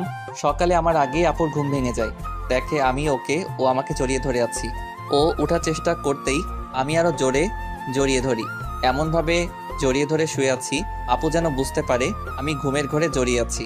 যখন আমার থেকে নিজেকে ছাড়িয়ে নিতে পারছে না, তখন আমাকে ডাকতে থাকে। রাহি, ওই আমি চুপ। ওঠ আর ছাড় আমাকে। ও সরি। ওকে ছেড়ে এমন ভাব করলাম যেন আমি কিছুই জানি না, আমি বুঝতে পারি নাই। ঠিক আছে। মনে মনে আমি হাসছিলাম। মাইয়া দেখি একটু একটু করে লাইনে আসছে। পরের দিন আমার আব্বু আম্মু আর চুটকি আমাদের এক আত্মীয়ের বাড়িতে যায় 2 দিনের জন্য। আম্মু যাওয়ার সময় বলে গেল যেন ওনার বৌমার খেয়াল রাখি আর ঝগড়া যেন না করি। মুই আর কি কইতাম, আমি তো এখন অবুঝ বাচ্চা। দুপুর হয়েছে, খুব খিদা লাগছে। তানিশা কই গেল? তানিশা আপু, বল। দুপুর হয়ে গেল তো, কিছু কি রান্না করছেন? খুব ক্ষুধা লাগছে। আমি তো রান্না করতে পারি না। কি মজা করছেন আমার সাথে? মজা কেন করবো, আমি সত্যিই রান্না করতে পারি না। খাইতে পারেন মানে? কিছু না।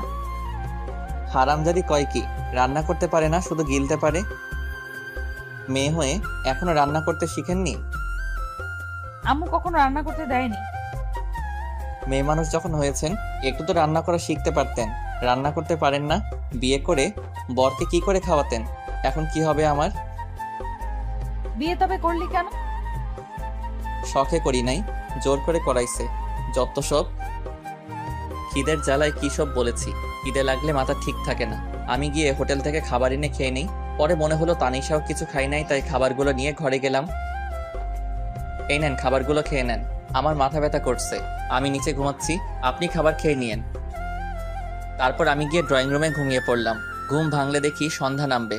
তানিশাকে ডাকতে রুমে যাই, গিয়ে দেখি খাবারগুলো যেমন রেখেছিলাম তেমনই আছে। তানিশা গেল কোথায়? সারা বাড়ি খুঁজে পেলাম না, তাই ছাদে গেলাম।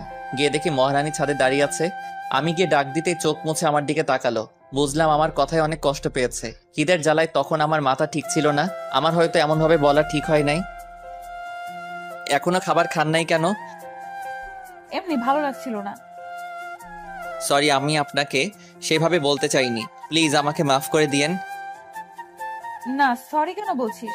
তুই তো ঠিকই বলছিস। না, আমি ঠিক বলিনি। সরি, আমার উপর রাগ করে থাকবেন না। আচ্ছা, রাগ করে নাই। সত্যি? সত্যি। তাহলে চলুন, এখন খাবেন। এখন? সারাদিন তো কিছুই খান নাই। তারপর আমি ওকে জোর করে এনে খাওয়ার জন্য বসিয়ে দিলাম। ও খাচ্ছিল, আমি চেয়ে চেয়ে দেখছিলাম। কি ব্যাপার, এমন করে আমার খাওয়া কি দেখছিস? কই না তো। আমি দেখছি তুই আমার খাওয়া দেখছিলি। দেখছি তো, কি হয়েছে? কেন, আমার নজর লাগবে না বুঝি? আমি আমার বউয়ের খাওয়া দেখছি, তাতে আপনার কি? কে তোর বউ? কেন কি বললি? কে তোর বউ? আপনি খান, আমি আসছি। এখন আবার কই যাস? রাতের খাবার আনতে। আপনি তো আর রান্না করতে পারবেন না। পরের দিন এভাবেই চলে গেল। তার পরের দিন বাড়িতে সবাই এলো। এইদিকে মনে মনে আমি একটা প্ল্যান করতে থাকি। পরের দিন সকালে ঘুম থেকে উঠে দেখি তানিশা আমাকে আজকেও জড়িয়ে ধরে আছে। আমিও আমার উঠি না, কারণ এই সময়টা আমার কাছে খুব ভালো লাগে। সারা দিনে ওর এতটাই কাছে আসতে পারি, এটাই আমার জীবনের অনেক কিছু। সারা জীবন আমি ওকে আমার বুকের মধ্যে জায়গা দিতে চাই, যেন কখনো সে হারিয়ে না যায়। আজকে তানিশা ওর ফ্রেন্ডদের সাথে দেখা করতে গেছে। দূর, কিছু ভালো লাগছে না। এর মাঝে আমার ফোনটা বেজে উঠলো। ফোন হাতে নিয়ে দেখি এক বড় ভাইয়ের ফোন। ফোন রিসিভ করলাম। রাহি বলছো? হ্যাঁ ফয়সাল ভাই, বলেন। তুই চাকরির কথা বলেছিস না? ভাই, বলেছিলাম। আমার এক আঙ্কেলের অফিসে তোর চাকরির ব্যবস্থা করেছি, তুই এই ঠিকানায় আয়। ভাই, আমি আসছি। ফয়সাল ভাইয়ের দেওয়ার ঠিকানায় আমি চলে গেলাম। তারপর ওনার সাথে দেখা করলাম, কাজ হয়ে গেল। আমিও চলে আসি। রাস্তা দিয়ে হাঁটছিলাম, হঠাৎ তানিশার মতো কাউকে দেখতে পেলাম। একটু এগিয়ে গিয়ে দেখি ও রাস্তায় অন্য পাশে আর ও ফ্রেন্ড অন্য পাশে। তানিশার সাথে একটা ছেলে আছে।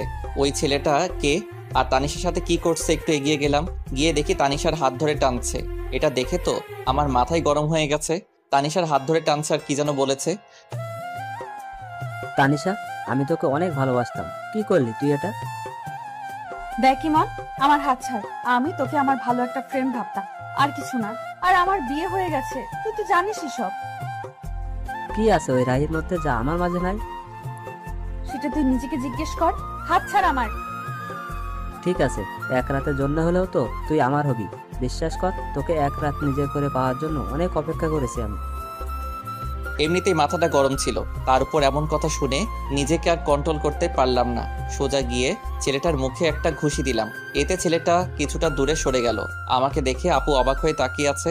তারপর আমি ছেলেটাকে ইচ্ছে মতো মারলাম। তানিশা আমাকে আটকাতে চেষ্টা করছে। আমি ছুটে গিয়ে তাকে অনেক মেরেছি। আমার তানিশাকে স্পর্শ করেছে, আজকে মেরেই ফেলবো। এমন সময় আশেপাশে মানুষ জড়ো হয়ে যায়। আমি তানিশার হাত ধরে বাড়িতে নিয়ে আসি। তানিশার উপর প্রচুর রাগ হচ্ছে, কিন্তু কিছু বললাম না। তানিশাও বুঝতে পারছে আমি অনেক রেগে, আমি তাই আর কিছু বললাম না। রাতে আম্মু খাবার খাওয়ার জন্য ডাকছে, আমি খাবো না বলে দিছি। তানিশাও একবার ডাকলো খাবার জন্য, আমি না করে দিছি। তুই কি আমার উপর রাগ করে আছিস? বল না। আমি তোকে কিছু জিজ্ঞেস করেছি। কি জানতে চান? আমি রেগে আছি কিনা? হ্যাঁ, আমি রেগেই আছি। আমার বউয়ের হাত ধরে টানাটানি করবে, আজে বাজে কথা বলবে, রাগ হবে না তো কি হবে? কেন গিয়েছিলে তাদের সাথে দেখা করতে? সরি, আমার ভুল হয়ে গেছে, রাগ করিস না। আমি জানতাম না এমন হবে। আপনি আরো অনেক কিছু জানেন না। কি? কিছু না। তাহলে রেগে থাকিস না প্লিজ।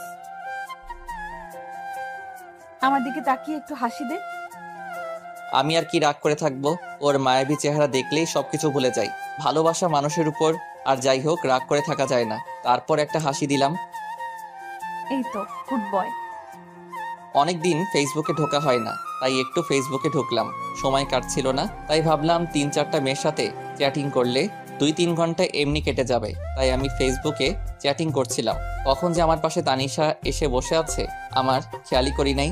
দেখলাম আমার চ্যাটিংও মনোযোগ দিয়ে দেখছে আর রাগে ফুলছে। মনে মনে ভাবলাম আজকে আমাকে কে বাঁচাবে, কিন্তু না, আমার সাথে কিছুই হলো না। আমার বদলে আমার শখের মোবাইলটা শহীদ হইল। আমার হাত থেকে ফোনটা নিয়ে ফ্লোরে আছাড় মারে। এতে করে আমার ফোনের বডি, কলিজা, হার্টবিট সব আলাদা হয়ে যায়। বেচারা আমার জন্য বিনা আন্দোলনে শহীদ হইল। আমার এত শখের মোবাইলটা আরামজাদি ভেঙে ফেললো। পরের দিন আমার অফিসে জয়েনিং ডেট ছিল। সকালে ঘুম থেকে উঠে আমি জরুরি কাগজপত্র নিয়ে বেরিয়ে পড়লাম। রাহি, কোথায় যাস? আম্মু, আজকে একটা চাকরির ইন্টারভিউ আছে। ওকে, ভালো করে ইন্টারভিউ দিস। ওকে আম্মু। আম্মু কাছ থেকে বিদায় নিয়ে অফিসে এসে বসে আছি। এক পিয়ন এসে আমাকে ডাক দিল। মিস্টার রাহি, স্যার আপনাকে ভেতরে ডাকছেন। আমি ভিতরে যাই। May I come in sir? Yes come in. তুমি রাহি, তাই না? জি স্যার। কাল আমাকে ফয়সাল সব বলেছিল তোমার কথা। তোমার ফাইলগুলো আমাকে দাও। এই নেন। মিস্টার সাব্বির, ওনাকে ওনার কেবিন দেখিয়ে দিন। ওনার পিয়ন কে বললেন? আসুন আমার সাথে। চলুন। উনি আমাকে কেবিন দেখিয়ে চলে গেল।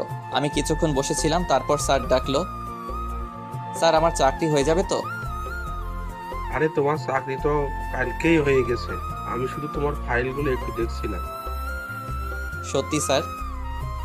এবার বলো, তোমার স্যালারি কত দিলে চলবে? আমি কি বলবো স্যার, আপনি বলেন। 30,000 হলে চলবে? আপনি যা ভালো বোঝেন স্যার। ফয়সাল আমার ছেলের মতো, তাই তুমি কোনো চিন্তা করো না। আজ থেকে তুমি এই কোম্পানির ম্যানেজার, ওকে? ধন্যবাদ স্যার। তারপর আমি অফিস থেকে চলে আসি। আজকে আমার অনেক খুশি লাগছে। হঠাৎ মনে পড়লো আজকে তো তানিশার জন্মদিন, ওকে আজকে সারপ্রাইজ দিতে হবে। বাড়ি আসার সময় সব জিনিসপত্র নিয়ে এলাম, আর সবার জন্য মিষ্টিও নিয়ে এলাম। আম্মু দরজা খুলে দিতেই আম্মুকে মিষ্টি খাওয়ালাম। মিষ্টি কি জন্য? আম্মু, আমার নতুন চাকরি হয়ে গেছে। এটা তো খুব ভালো কথা, তোর আব্বু শুনলে অনেক খুশি হবে। আম্মু, চুটকি কই? কি ব্যাপার, আজকে তানিশাকে না খুঁজে তাসনিয়াকে? আম্মু তুমি না? ওর ঘরে আছে।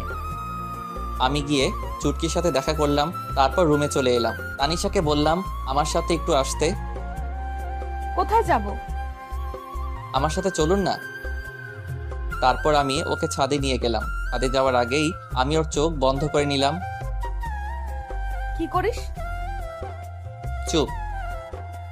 আমি ছাদে নিয়ে গিয়ে চোখ ছেড়ে দেই। তানিশা চোখ খুলে অবাক হয়ে যায়। ছাদের মধ্যে মোমবাতি দিয়ে লেখা happy birthday to you Tanisha. আমি ওর সামনে হাঁটু গেড়ে বসে বললাম happy birthday Tanisha. Thank you so much. I love you Tanisha, I really love you.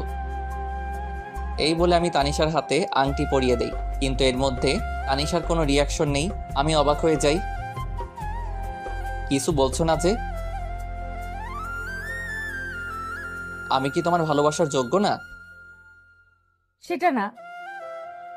আজকে যদি তুমি কিছু একটা না বলো তাহলে আমি বলেই চাকু নিয়ে হাতে ধরি। কি করছিস কি? আজকে যদি ভালোবাসার কথা না বলো তাহলে আজকে আমি হাত কেটে ফেলবো, আর এই জীবন রাখতে চাই না। বলেই চাকু দিয়ে হাতে টান দিতেই যাব, তখন তানিশা দৌড়ে এসে চাকু ফেলে দিয়ে জড়িয়ে ধরে কান্না করতে করতে, কি করছিস তুই? তোর কিছু হলে আমার কি হবে? কেন? তুমি তো আমাকে ভালোবাসো না। কে বলছে? অনেক ভালোবাসি তোকে।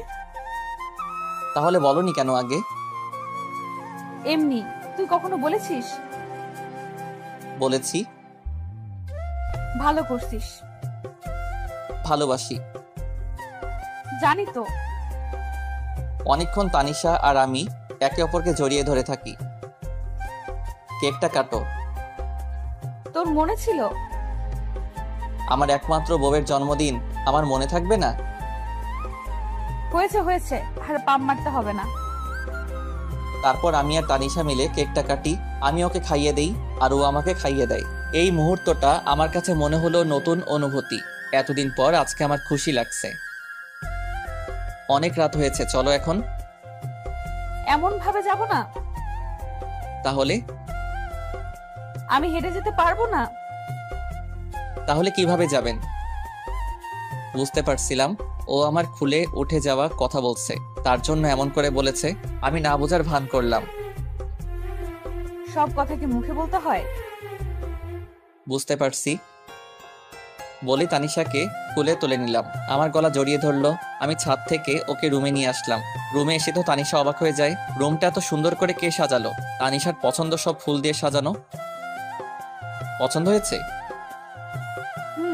অনেক। কে করলো এসব? সেটা না হয় পরে জানবে। ওকে। তারপর আমি দরজা লাগিয়ে তানিশাকে বিছানায় ফেলে দেই। আমি তানিশার উপরে উঠে ওকে দেখতে থাকি।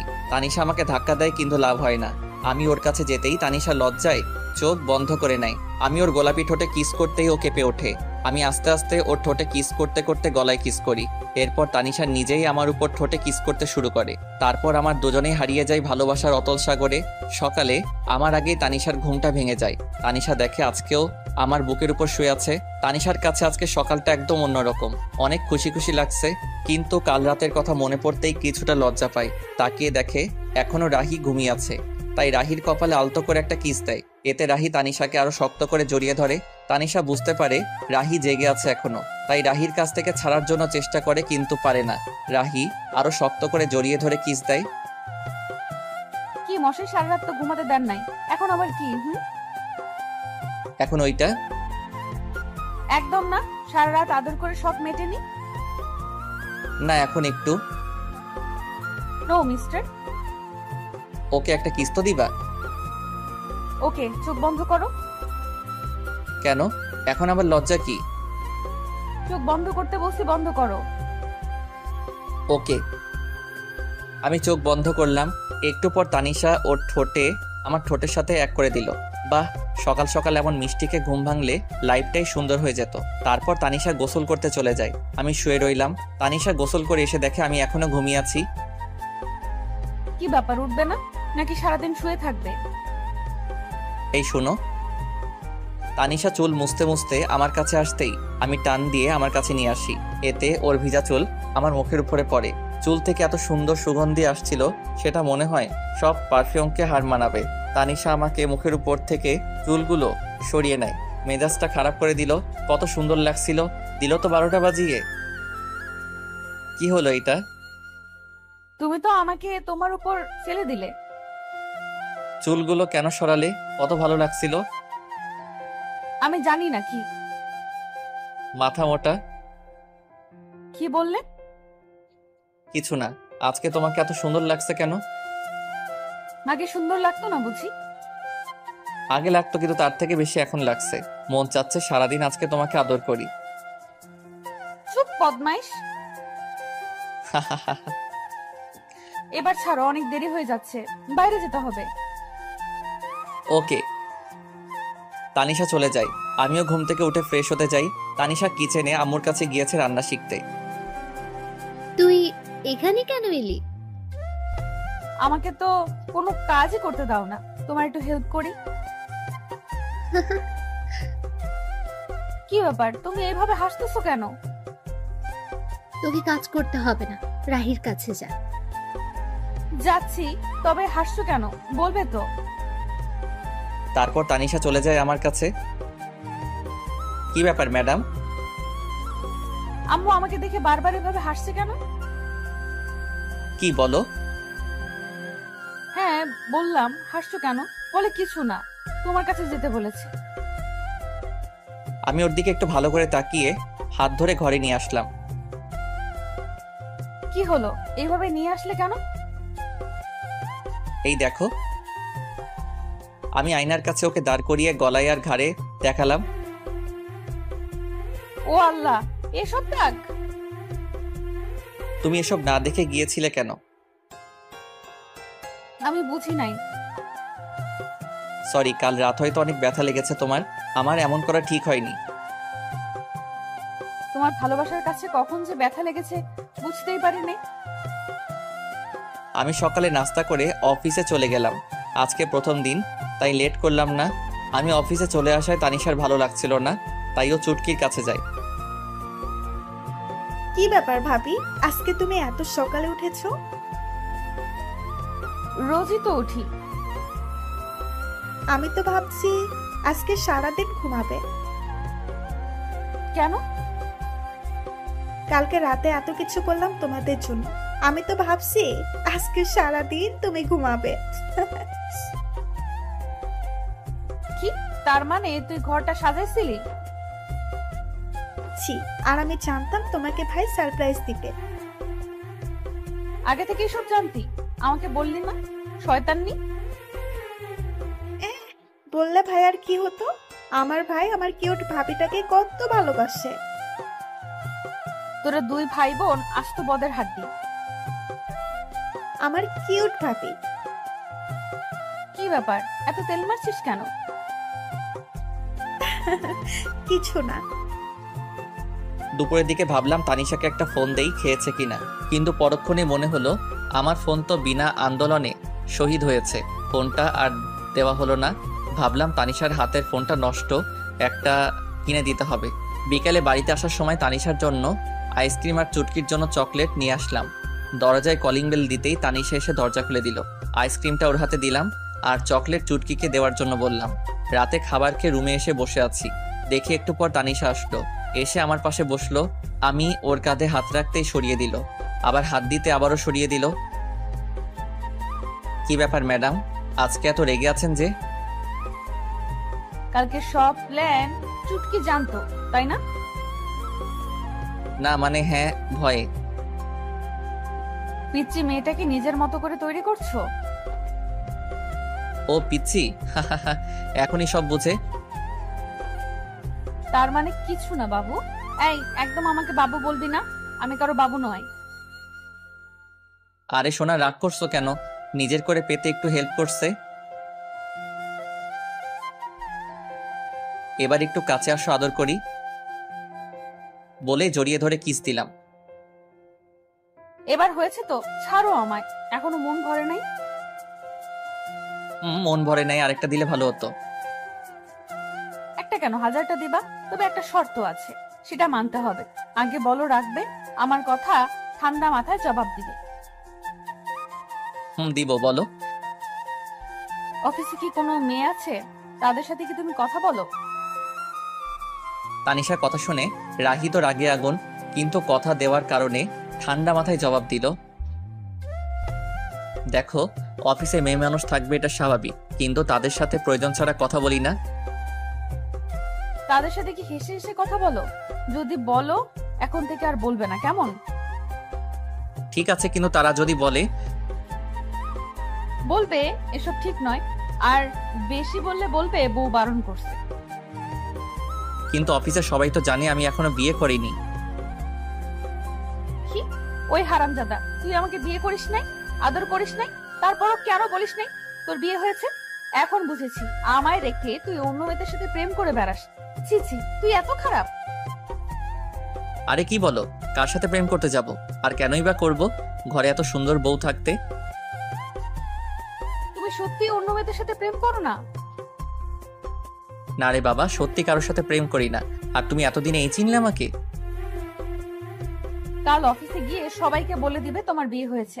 আর যদি না বলো তাহলে তোমার সাথে কখনো কথা বলবো না, তোমাকে আদর করব না, বলে দিলাম কিন্তু। বলবো। এই তো আমার লক্ষ্মী জামাই। সকালে। এই তুমি ওঠো, সকাল হয়েছে, অফিসে যেতে হবে না? উঠছি। উঠছি মানে? তাড়াতাড়ি ওঠো, না হলে পানি ঢেলে দিব। এই যে উঠে পড়েছি, আর আমি আগেই টের পেয়েছি, কিন্তু ইচ্ছে করে উঠিনি। কেন কেন? দেখলাম আমার বউটা ঠিকঠাক কাজ করতে পারে কিনা। ভালো করেছেন জনাব, এখন গিয়ে ফ্রেশ হয়ে নিন, আমি নাস্তা রেডি করছি। আমি ফ্রেশ হয়ে নাস্তা করে নিলাম। এই যে কাল কি বলেছিলাম সব মনে আছে তো? সব মনে আছে। আরেকটি কথা মনে করেও করতে পারছি না, মনে মনে ভাবছি। কি হলো, এইভাবে দাঁড়িয়ে আছো যে? অফিস যাবে না? তো কি করব, তুমি যেতে দিলে কই? আমি আবার কি করলাম? তোমাকে টেনে ধরেছি নাকি? ধরেছে, ওই তো এখন একটা কিস দিয়েছো না বলেছো? ও, আমি তো ভুলেই গেছিলাম। তার জন্য বুঝি আমার বরটা রাগ করে দাঁড়িয়ে আছে। দাঁড়াও, দিচ্ছি। কিন্তু এখন আর রাগ হচ্ছে না। আমি তানিশার কাছে থেকে বিদায় নিয়ে অফিসে চলে এলাম। আজ একটু খুশি খুশি লাগছে। তানিশার কথা ভাবছিলাম, হঠাৎ কারো আসার শব্দ শুনে আমি চমকে উঠলাম। স্যার, এসে বিরক্ত করলাম না তো? না, কি জন্য এসেছেন বলুন। এমনি এসেছি স্যার, আসলে আজকে আপনাকে অন্যরকম লাগছে। ও আচ্ছা, না আমি ঠিক আছি, আপনি এবার আসুন। Okay sir. তখন পি আসলো। স্যার, একটু পর একটা মিটিং আছে, আপনাকে থাকতে হবে, না হলে অনেক বড় সমস্যা হবে। এখন তো আমি চলে যাব, আপনারা সবাই থাকুন। না স্যার, আপনাকে থাকতেই হবে। কিন্তু আমি তো। না স্যার, আপনাকে থাকতেই হবে, অনেক বড় সমস্যা। ঠিক আছে, সবাইকে বসতে বলুন, আমি আসছি। আমার এখন বাড়িতে যাওয়ার সময়, কিন্তু আজ একটা মিটিং থাকার কারণে কোনো উপায় না পেয়ে থাকতে হলো। মিটিংয়ে থাকাটা অনেক বড় জরুরি। মিস্টার রাব্বি, ফাইলগুলো আপনি সব ভালো করে দেখে নিয়েছেন তো? আমি দেখেছি স্যার, আপনি শুধু দেখলেই হবে। আমি ফাইলগুলো দেখছিলাম, তখন আমার ফোনটা বেজে উঠল। একটু ব্যস্ত থাকার কারণে ফোনের দিকে নজর দিলাম না। মিস্টার রাব্বি, সব ঠিক আছে? ওনাদেরকে সামনের সপ্তাহে আসার জন্য আমন্ত্রণ করেন। আমার ফোনটা আবারও বাজতে শুরু করলো। স্যার, আপনার ফোন বাজছে। দেখছি, একটু ওয়েট করেন। আমি সেখান থেকে সরে এসে ফোনটা হাতে নিল। ফোনটা রিসিভ করতেই, কি ব্যাপার, কখন থেকে তোমাকে ফোন করে যাচ্ছি, তুমি ফোন রিসিভ করলে না কেন? আর কোথায় তুমি? অফিসে। আর তোমার বোঝা উচিত হয়তো কোনো কাজে আটকে গিয়েছি, বিধায় ফোনটা রিসিভ করিনি। তারপরেও কেন বিরক্ত করে যাচ্ছ? অফিসে মানে? অফিস টাইম তো অনেক আগে শেষ হয়ে গেছে। তার মানে তুমি অন্য মেয়েদের সাথে আড্ডা দিচ্ছ? যা ভেবেছিলাম তাই হলো। এখন কিন্তু অনেক বাড়াবাড়ি হয়ে যাচ্ছে। ফোন রাখছি আমি, এখন ব্যস্ত আছি। বলেই ফোনটা কেটে দিলাম।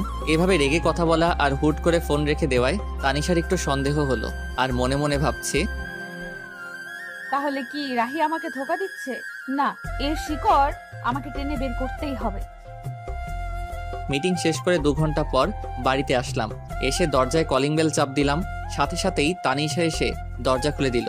এতক্ষণ নিশ্চয়ই পথের দিকে চেয়েছিল, তখন বলতে লাগলো, এই ছেলে, কি পেয়েছিস কি? ঘরে বউ রেখে অন্য মেয়েদের সাথে মেলামেশা করবি, আর বাড়িতে এসে এমন ভাব করবি যেন এখন অফিস থেকে এসেছিস। তানিশা, এখন কিন্তু একটু বাড়াবাড়ি হয়ে যাচ্ছে।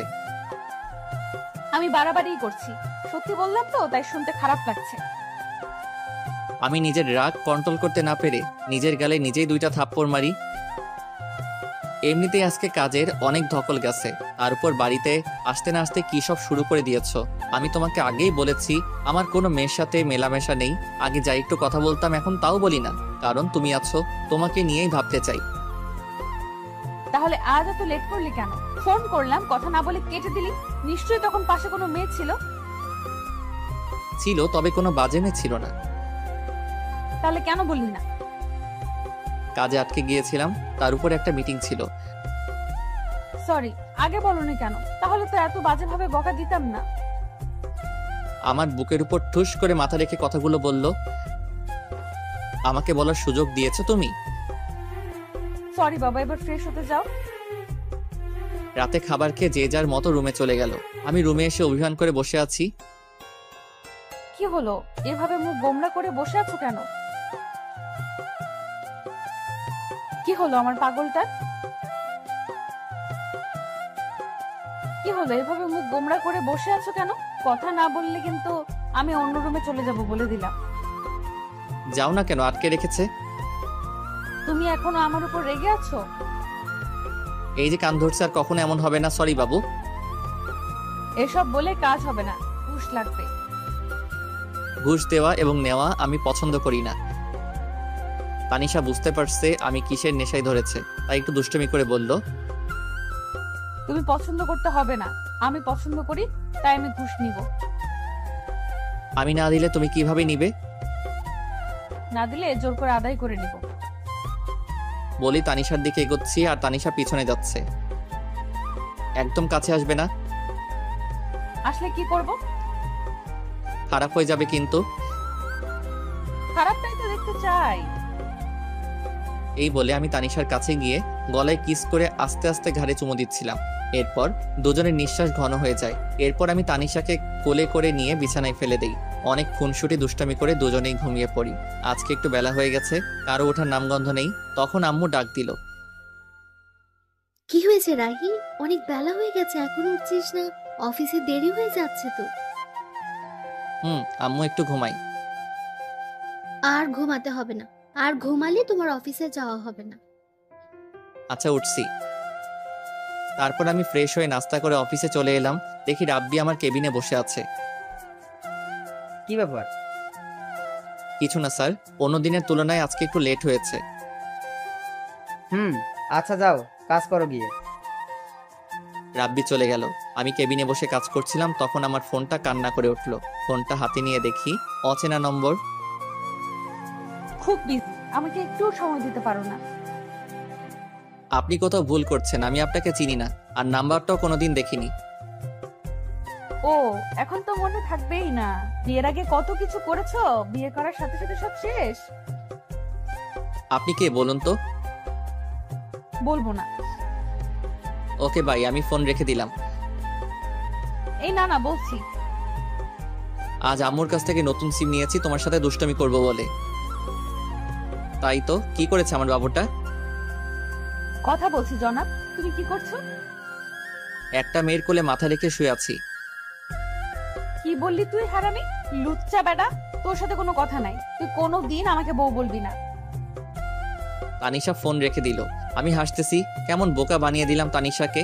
একটু পর আম্মুর ফোন এলো। হ্যালো আম্মু, বলো। অসময়ে ফোন দিলা যে, কি কিছু হয়েছে? কিছু হয়নি, কিন্তু হঠাৎ তানিশা কেমন যেন করছে। ওর আচরণ আমার মোটেও ভালো লাগছে না। কেন আম্মু, কি হয়েছে? একটু আগে তোর সাথে কথা বললো, তারপর কি হলো না হলো কিছুই জানি না, আর শুধু কান্না করছে আর বলছে আমি এখানে থাকবো না আম্মু, তোমার ছেলে একটু ভালোবাসে না আমায়, আমি চলে যাব। ও এমনি ঠিক হয়ে যাবে আম্মু, তুমি চিন্তা করো না। তুই কি এমন বলেছিস যে এমন আচরণ করছে? আম্মু বাসায় গিয়ে সব বলবো, আর তুমি এসব নিয়ে একটু চিন্তা করো না।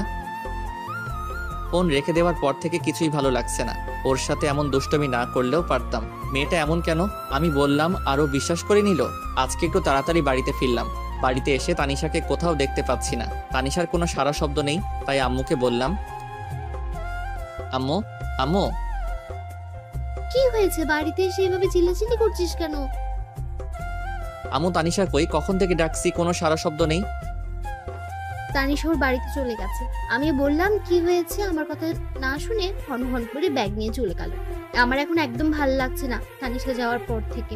ঘরটা কেমন যেন হয়ে গেছে। তুই গিয়ে তাড়াতাড়ি তানিশাকে নিয়ে আয়। আম্মু অনেক রাত হয়েছে, এখন তুমি শুয়ে পড়ো, আমি আসছি। বলেই বাইক নিয়ে শ্বশুর বাড়ির উদ্দেশ্যে রওনা দিলাম। বেশি দূরের পথ না। শ্বশুর বাড়ি এসে দরজায় কলিং বেল দিতে লাগলাম। কিছুক্ষণ পর তানিশা এসে দরজা খুলে দিল। কি হয়েছে? এভাবে চিল্লাচিল্লি করছেন কেন? এটা কোনো মাছের হাট না যে এভাবে চিল্লাচিল্লি করবেন। তুমি এভাবে চলে এলে কেন? জানো না আম্মু তোমাকে ছাড়া থাকতে পারে না, সাথে আমিও। ঢং করা লাগবে না। যেখানে আমার কোনো মূল্য নেই সেখানে আমি থেকে কি করব? মানে? অফিসে যাওয়ার নাম বলে অন্য মেয়েদের সাথে থাকবে, সন্ধ্যা হলে বাসায় ফিরবে, তার কাছে আমি কিভাবে থাকবো? তানিশা চোখ মুখ লাল হয়ে আছে, মনে হয় অনেক কান্না করছে। কান্না করারই কথা, যে কথা বলেছি। আরে আমি তো মজা করে বলেছিলাম, আর আমি তো তখন তোমার সাথেই কথা বলছিলাম। বিশ্বাস না হলে অফিসে খোঁজ নিয়ে দেখো। আমি কোনো খোঁজ নিতে যাব না, আমার কোনো দরকার নেই। আপনি এখান থেকে চলে যান। আপনার মতো লোকের সাথে আমি সংসার করব না। বলেই মুখের উপর দরজা লাগিয়ে দিল। কি রে, তোমাদের আবার ঝগড়া হয়েছে? ওই বেটা বদের হাড্ডি সব সময় আমাদের সাথে লেগে থাকে। তবুও তো তোকে অনেক ভালোবাসে। রাগ করে এখন যে এলি, কিভাবে থাকবি এখন? সত্যি তো আম্মু, আমার এখন ভালো লাগছে না। কেন যে ওকে রাগে তাড়িয়ে দিলাম। ওকে ফোন দে। আমি পারবো না আম্মু, তুমি দাও। আমি কেন দিব? তোর জামাই, তুই ফোন দে। তানিশা একটু ভয়ে ভয়ে আমাকে ফোন দিল। হঠাৎ আমার ফোনটা বেজে উঠলো। পকেট থেকে ফোনটা বের করে দেখি তানিশা ফোন দিয়েছে, তাই একটু দেরি না করে ফোন রিসিভ করলাম। হ্যালো তানিশা। কেউ যদি আমাকে ভালোবেসে থাকে তাহলে এসে নিয়ে যেতে পারে। এইটুকু বলেই ফোনটা কেটে দেয়। বুঝতে পারলাম পাগলিটার রাগ কমেছে, তাই দেরি না করে ওকে নিতে চলে এলাম। এসে দেখি ও রেডি। চাচিকে না মানে শাশুড়ি মাকে বলে নিয়ে আসলাম। রাস্তায় আমার সাথে একবারও কথা বলেনি, তাই আমি আগে বলি সরি। তুমি এতটা রাগ করবে বুঝতে পারিনি। আমি তো এমনি মজা করে কথাটা বলেছিলাম। তুমি জানো না আমি তোমাকে কতটা ভালোবাসি। এসব বললে আমার কষ্ট হবে না? সরি, আর কখনো এমন বলবো না। এবার প্লিজ একটু হাসো। হয়েছে? এই তো আমার লক্ষ্মী বউ। বাসায় আসতে আম্মু তানিশাকে দেখে বলতে থাকে, কি রে মা, রাগ করে এভাবে এখান থেকে চলে গিয়েছিলি কেন? জানিস না তোকে ছাড়া এখন এই বাড়িটা ফাঁকা ফাঁকা লাগে। আর যাব না আম্মু, তোমার ছেলেকে বলো আমার সাথে যেন না লাগে। রাহি, তুই সবসময় আমার মেয়েটার পেছনে লেগে থাকিস কেন? তানিশা, তোর সাথে আর এমন করলে আমাকে বলবি, তখন মজা দেখাবো হারামজাদাকে। ওকে। রাতে খাবার খেয়ে ঘুমানোর সময় ঘটলো বিপত্তি। তুই বিছানায় ঘুমাবি না। আজব তো, কেন? আমি বলছি তাই। সব তো ঠিক হয়ে গেল, কিন্তু এখন আমার কি? কিচ্ছু ঠিক হয়নি। আমাকে কষ্ট দেওয়ার ফল। যতদিন না আমি বলবো ততদিন তুই নিচেই ঘুমাবি। এটা কেমন কথা? ওই আমার সোনাটা, বাবুটা। না, তুই একদম এসব বলে ডাকবি না। আমি তোর কেউ না। ও বউ। কে তোর বউ? তুমি আমার কিউট সোনা বউ। আমি তোর বউ না। আমার বর তো খুব ভালো, সে আমাকে অনেক ভালোবাসে। কখনো কষ্ট দেয় না, কিন্তু তুই শুধু আমাকে কষ্ট দিস। ও বউ, ভুল হয়ে গেছে, মাফ করা যায় না? একদম চুপ, তুই আজ থেকে নিচেই ঘুমাবি। তোমার কষ্ট হবে না এতে? আমার কোনো কষ্ট হবে না। ওকে, গুড নাইট। হুম।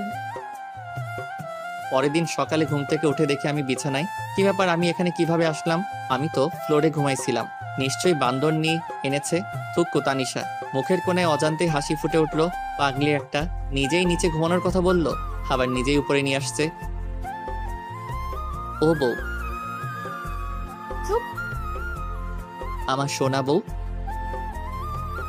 সকালে উঠেই বউ বউ করছিস কেন?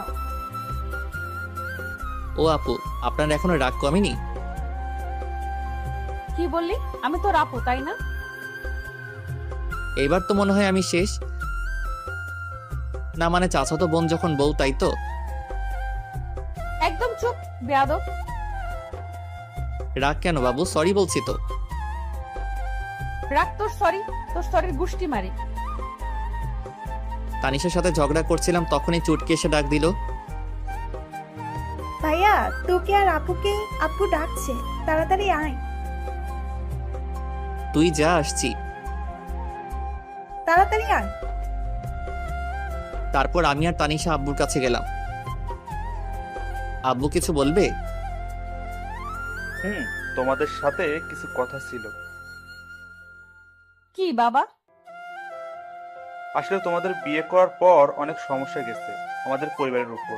দোকানটাও শেষ হয়ে যায়, হাতে টাকাও ছিল না। এখন সব ঠিক আছে, তাই তোমরা কিছুদিন ঘুরে আসো। এই নাও টিকিট। কক্সবাজারে আমার সব ব্যবস্থা করা আছে। আচ্ছা আব্বু, আমি তো মহা খুশি। পরের দিন আমরা কক্সবাজারের উদ্দেশ্যে রওনা দেই। ওখানে পৌঁছাতে অনেক সময় লাগে, তাই আমরা সোজা হোটেলে চলে যাই। তারপর ফ্রেশ হয়ে খাবার খেয়ে রেস্ট নেই, কারণ অনেকটা পথ জার্নি করে এসেছি। পরের দিন ঘুম থেকে উঠে আমি ফ্রেশ হওয়ার জন্য ওয়াশরুমে যাই। গিয়ে দেখি তানিশা গোসল করছে। আমাকে দেখে চিৎকার করে ওঠে। আসার সময় নক করবি তো? আমি কিভাবে জানবো তুমি ভিতরে? আর দরজা নক করো নাই কেন? তুই ঘুমিয়েছিলি তাই নক করি নাই। ও, বের হ এখন। কেন, আমি থাকলে প্রবলেম কি? যেতে বলছি যা।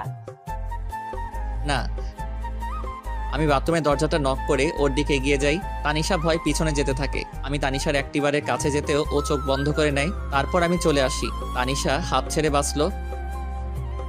এখনো কি আমার উপর অভিমান করে আছো? প্লিজ আমার দূরে দূরে রেখো না, অনেক কষ্ট হচ্ছে আমার।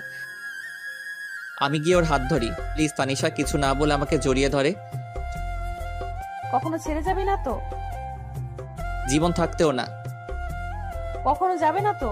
বাঁচতে হলে একসাথে বাঁচবো, মরতে হলে একসাথে মরবো। প্রমিস? প্রমিস। ওই হুম। আমার না ছোট একটা রাহি লাগবে। তাই? হুম। কিন্তু আমার যে ছোট্ট একটা তানিশা লাগবে। তানিশা লজ্জা পেয়ে আমার বুকে মুখ লুকায়। আমি ওকে কোলে করে নিয়ে বিছানায় ফেলে দেই। ওর ঠোঁটের সাথে আমার ঠোঁট এক করে দেই। তারপর কি হলো সেটাও কি বলতে হবে? আপনাদের কি লজ্জা শরম কিছু নেই? এটা জানার জন্য বসে আছেন? জান মিয়া। 1 বছর পর আমি মাথায় হাত দিয়ে বসেছিলাম, ঠিক তখনই স্যার, আপনার মেয়ে হয়েছে।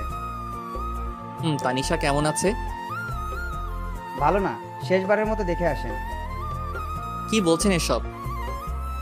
আমি কেবিনে গিয়ে, এই তানিশা উঠো, দেখো আমাদের মেয়ে হয়েছে, তোমার মতোই মিষ্টি। এই তানিশা দেখো না একবার, প্লিজ একবার কথা বলো। তুমি কিন্তু তোমার প্রমিস ভেঙে ফেলছো। তুমি আমাকে প্রমিস করেছিলে একসাথে বাঁচবো, একসাথে মরবো, কিন্তু তুমি আমাকে আগে রেখে যেতে পারো না। ঠিক আছে, আমিও চলে যাব। তখনই তানিশা আমার হাত ধরে বলে, এই পাগল, তুমি আমাকে ছেড়ে কই যাবে? কোথাও না, আমার পাগলিটাকে বুকে নিয়ে রাখবো। তানিশাকে জড়িয়ে ধরেছিলাম, তখনই আমাদের রাজকন্যা কোথায় দেখি? তানিশা আমাকে ছেড়ে দিয়ে, এখানে আছে আম্মু। সবাই দেখে সরো, আমি বাবুটাকে দেখবো। চুটকি বাবুকে দেখে বলতে থাকে, আমি একটু কোলে নেই। তারপর বাবুটাকে কোলে নিয়ে বলে, আপু, বাবুটা একদম দেখতে তোমার মতো কিউট হয়েছে। ও ওকে আমার কাছে দে, ও আমার মেয়ে। তোর মেয়ে? আমি কি খেয়ে ফেলছি নাকি? এই কথা শুনে সবাই হেসে উঠল। তারপর আমার মিষ্টি মেয়েকে নিয়ে সবাই আনন্দ করলো। সন্ধ্যার সময় আম্মু আব্বু তোমরা বাসায় চলে যাও, আমি তানিশার কাছে আছি। ঠিক আছে, আমরা এখন আসি, কিছুক্ষণ পরে খাবার নিয়ে আসবো। আচ্ছা। তখন তানিশা বলল, রাহি এদিকে এসো। বলুন মহারানী। এখানে এসে বসো। তাহলে তোমার মিষ্টিটা দাও।